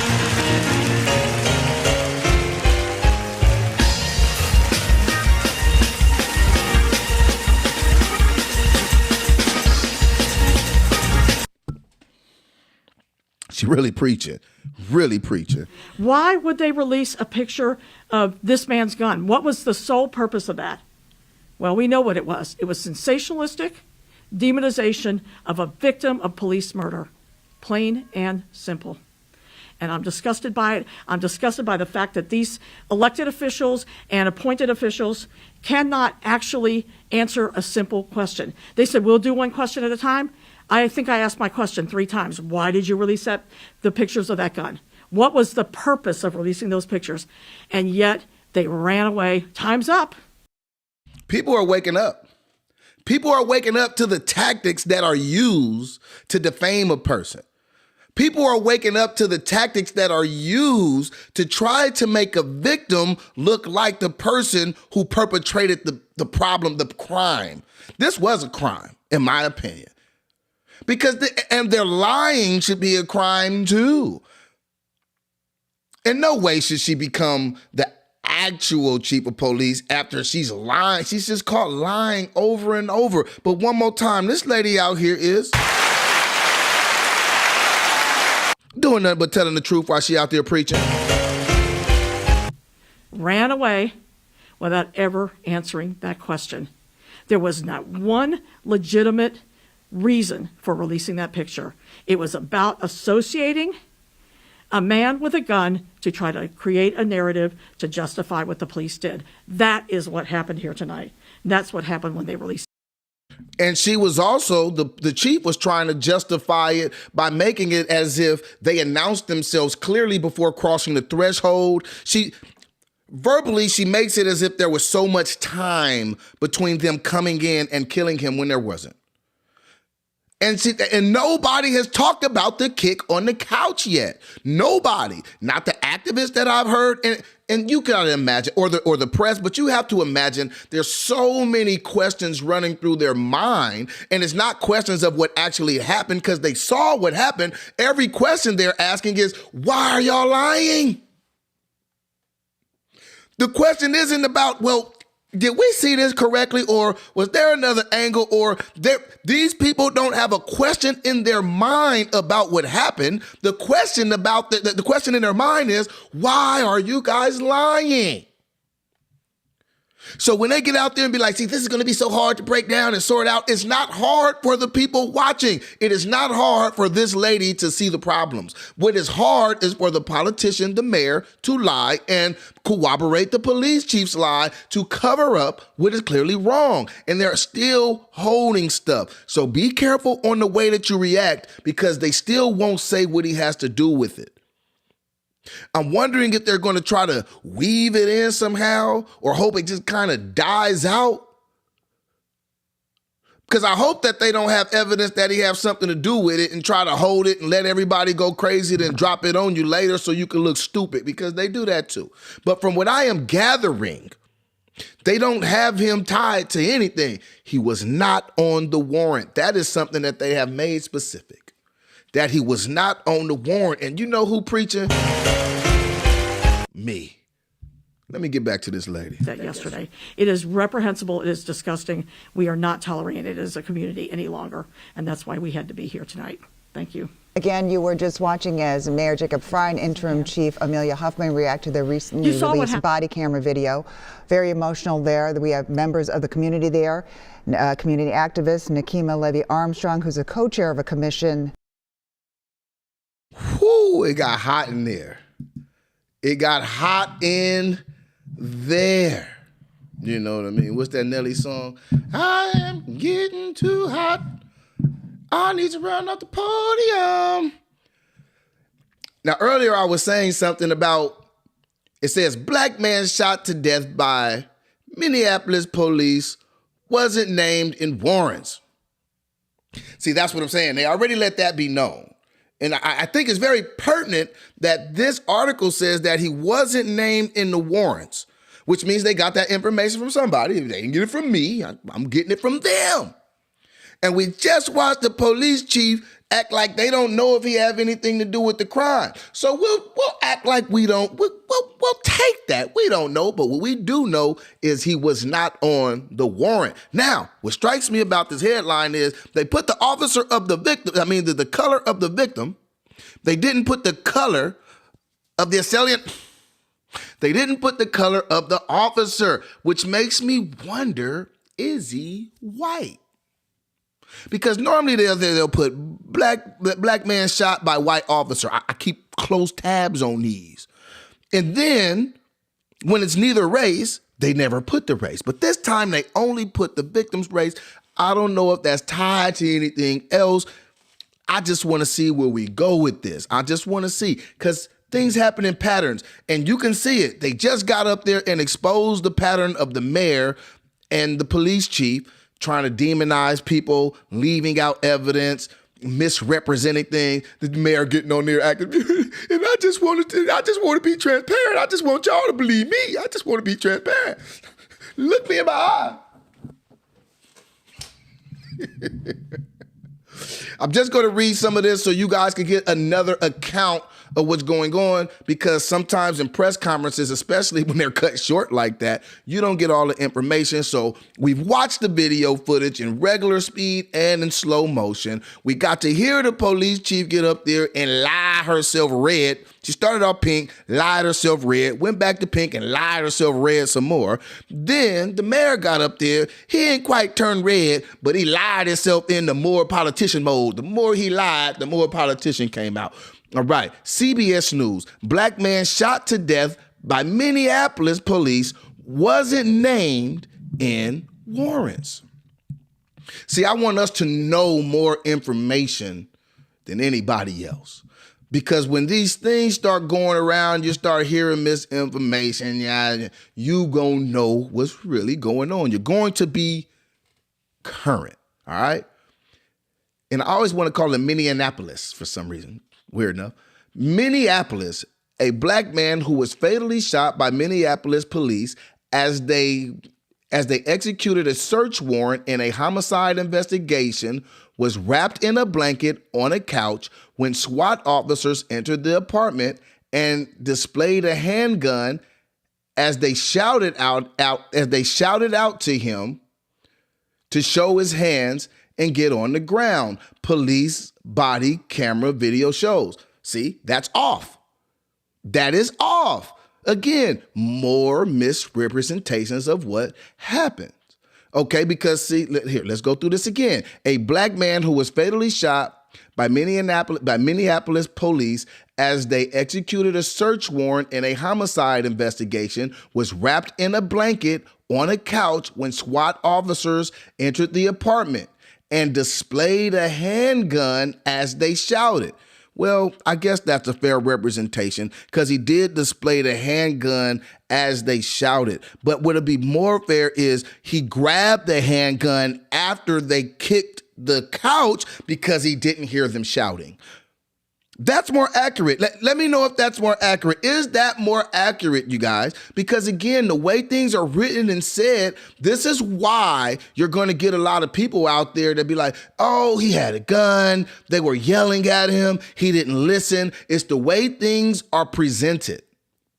And people do not do the due diligence. Everybody not going to break it down like me, y'all. And you see it ain't a lot of us here. So the word don't get spread. And then we hear a lot of dumb stuff later on. Yeah, we do.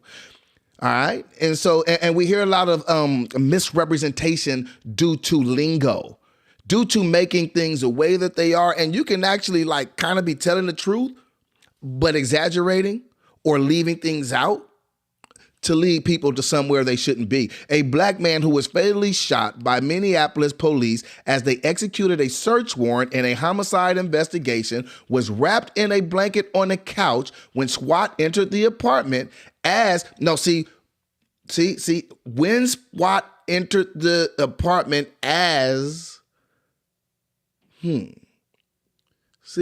entered the apartment and displayed a handgun as they shouted. See, no, he didn't display it. See, that's what I'm getting when they're describing it. It's like they were coming in and he just grabbed a handgun as they came. No, they had to startle him, then he grabbed the handgun. It's the way it's being written is not very authentic to what we saw, even though the words sound pretty accurate. It's just certain things are missing.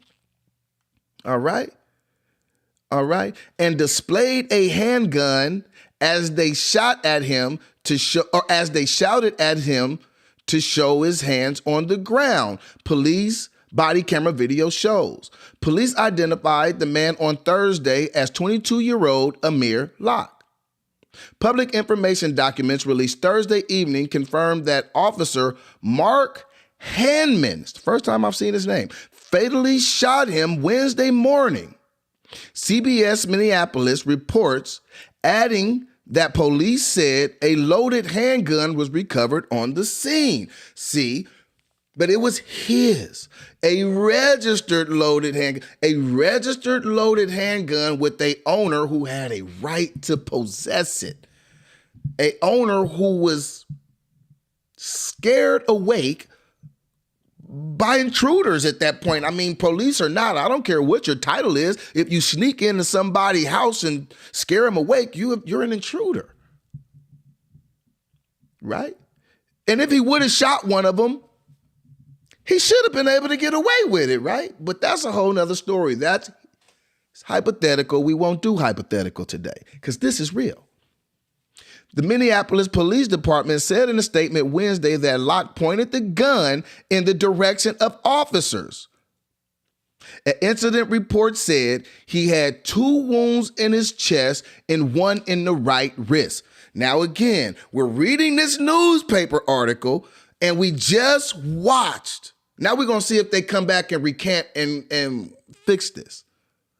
We just watched the chief get eviscerated over saying the same exact thing. And this is how see, when we talk about misinformation, who gonna block CBS News? Because this is misinformation. We just saw it.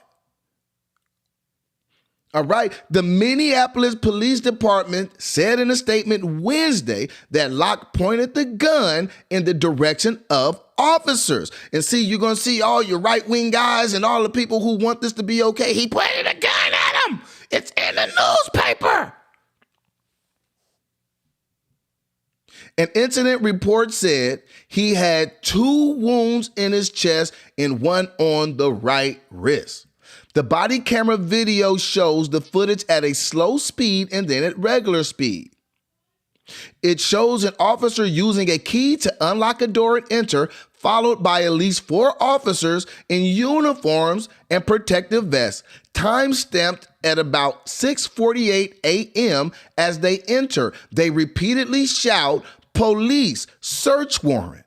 See, the way it sounds, if you're just watching this, it sounds like they come in and they're police, search warrant, police. And as they're doing that, he's frantically coming up and he's going to get his gun. That is not a true depiction of what happened. That is not a true depiction of what happened, although those things did happen. It's what they are leaving out. It's the nuances. You got to pay attention. I know I'm preaching. You ain't got to tell me. And that's for sure. So let's go back to this. And this is just the way these things are written are crazy. They shouted out, "Hands up and get on the ground." The video of an officer kicking a sectional sofa. That's the first time we heard about the sofa. It's in this article. Kicking a sectional sofa, and Locke began to emerge from under the blanket. See, their own story don't line up in the same paragraph. Because if he begins to emerge from the blanket after you kick the sectional sofa, then how was he already pulling up the gun when they were walking in? Hold up. Wait a minute. Something ain't right. The video shows an officer kicking a sectional sofa and Locke beginning to emerge from under the blanket holding a pistol. 3 shots are heard and the video ends. Now we know he ain't shoot nobody. He had 2 to the chest, 1 to the wrist. That equals 3 if you ask me. Now, if you ask the police chief and the mayor, they'd be like, nah, I mean, 1 plus 2 equals like -5. Nika Levy Armstrong, a civil rights attorney and prominent community activist, whom the mayor appointed last year as co-chair, that's her name. I told you guys I didn't watch that before I came on. I wanted it to be live so we could do this together. All right. Nikema Levy Armstrong, a civil rights attorney and a prominent community activist whom the mayor appointed last year as co-chair on a community safety work group, said Locke's family told her Locke was a licensed gun owner with a concealed carry permit, that he didn't live in the apartment, that the police had not been looking for him, and that he wasn't one of the 3 suspects named in the warrant. See, and that's what I mean. When it comes down to doing due diligence, the police are not doing their own due diligence, all right? Interim Chief Almalita Huffman said that the city had both knock and no knock warrants. So here, you guys pick whichever one you feel when you get there. Planning, who needs it? See, you do stuff like that because you're not doing enough investigation on the warrant that you're going to carry out. They got all these officers coming to kick in the door. They can't take somebody off and switch that with an investigator to make sure these warrants are carried out safely. Oh, you see that? They want to do that to my thing. You can't do that to my thing. Ooh, they got Gail up there. I don't want to see you, Gail. All right. She said in a news conference after the video release, Locke isn't named in warrants. She said it isn't clear how or whether Locke is connected to the homicide investigation, which she said is under the control of the St. Paul Police Department. And why weren't they there? The agency has released few details so far, and the warrants weren't publicly available on Thursday. You guys see what I'm saying? It's a lot going on right here. It's a lot going on. And a lot of what was said in this article is stuff that we already been preaching about. So there's no need for me to keep going over it. And if you do, you can get that. It's from CBS online. It's from CBS online. You could go check it out yourself. You know what I mean? Just in case. I'm trying to source everything. You know, my preaching got some validity to it. Yes, indeed. And so, hey, you guys, there's way too much going on. It's a whole bunch of people not telling the truth here, you guys. And I can see why these activists are out there so frustrated because, like, they tagged the lady and they want her to be on this committee. And she says, you guys want me to tell you the problems and get out here and speak, but y'all don't want me to say when you do something wrong, all right? So, hey, and that's what's going on. That is what's going on, you guys. And so, look, I don't know. You guys got something you think about it? You got here, let me play this nifty news music. My name is Tyrone Irvin, and this is Soapbox Heroes. I am reaching out to you. Yes, you, anybody in listening range. If you got a comment, something to say, something you want to let off your chest, then put it in the comments. Stop just looking at me while I look at you and flap my gums. Oh, man. No, you guys. Hey, this is, it's a very sad story, even though I'm not making light of the story, but I am making light. Because there's a lot of heavy stuff going on right here. To me, it is clear that there was a cover-up. They tried to cover it up, but due to some good reporting, some brave people in the audience at that press conference. This stuff has been exposed. Now you guys take your time, look at things and break it down and see who's telling the truth and who's not. See, now that we are informed is a good time for you to learn who will come out and tell you something while being non-informed. All right, so we done watched it for ourselves. We done been there, done that. And I'm gonna do one more thing just in case somebody was late. Breaking news from just in case you were late, what I am going to do one more time, I'm going to show the actual shooting, all right? And I'm not showing this because it's cute or because it's fun or nothing of the sort. But I do think it's important that people get to see things for themselves, because some of you guys might have came after we went over this part. And so what we're going to do is we're going to go ahead and I'm going to show you guys. Show that exchange what on happened. video at full speed. And we do want to warn you, this video may be difficult to watch.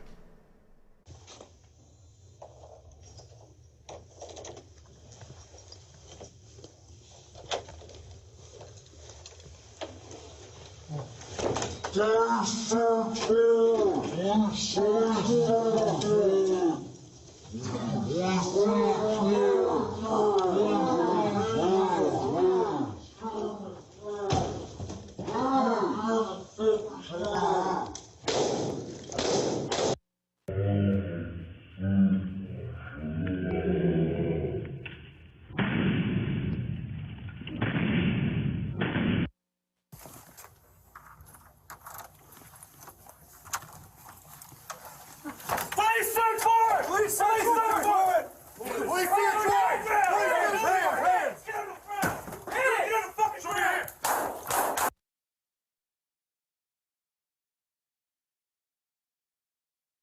You guys, all right. So when they make it like he had plenty of warning and he just didn't follow directions, you saw what happened. You saw what happened. And remember, as of now, the information that we have is that he was a concealed carrier legally. The gun was his. That's the information we have in front of us right now. So look, don't be played and don't let nobody tell you something that you haven't went over. And if it's something new, holla at your boy. We're going to keep up with it. This is Soapbox Heroes. My name is Tyrone Irvin, and I'm going to go out to my cool music.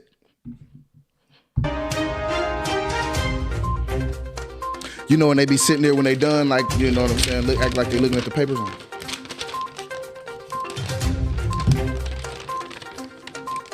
I'm not really reading it. All right, you guys, have a wonderful evening. Enjoy your family, enjoy your friends, enjoy life. Take a deep breath, and don't follow the dummies.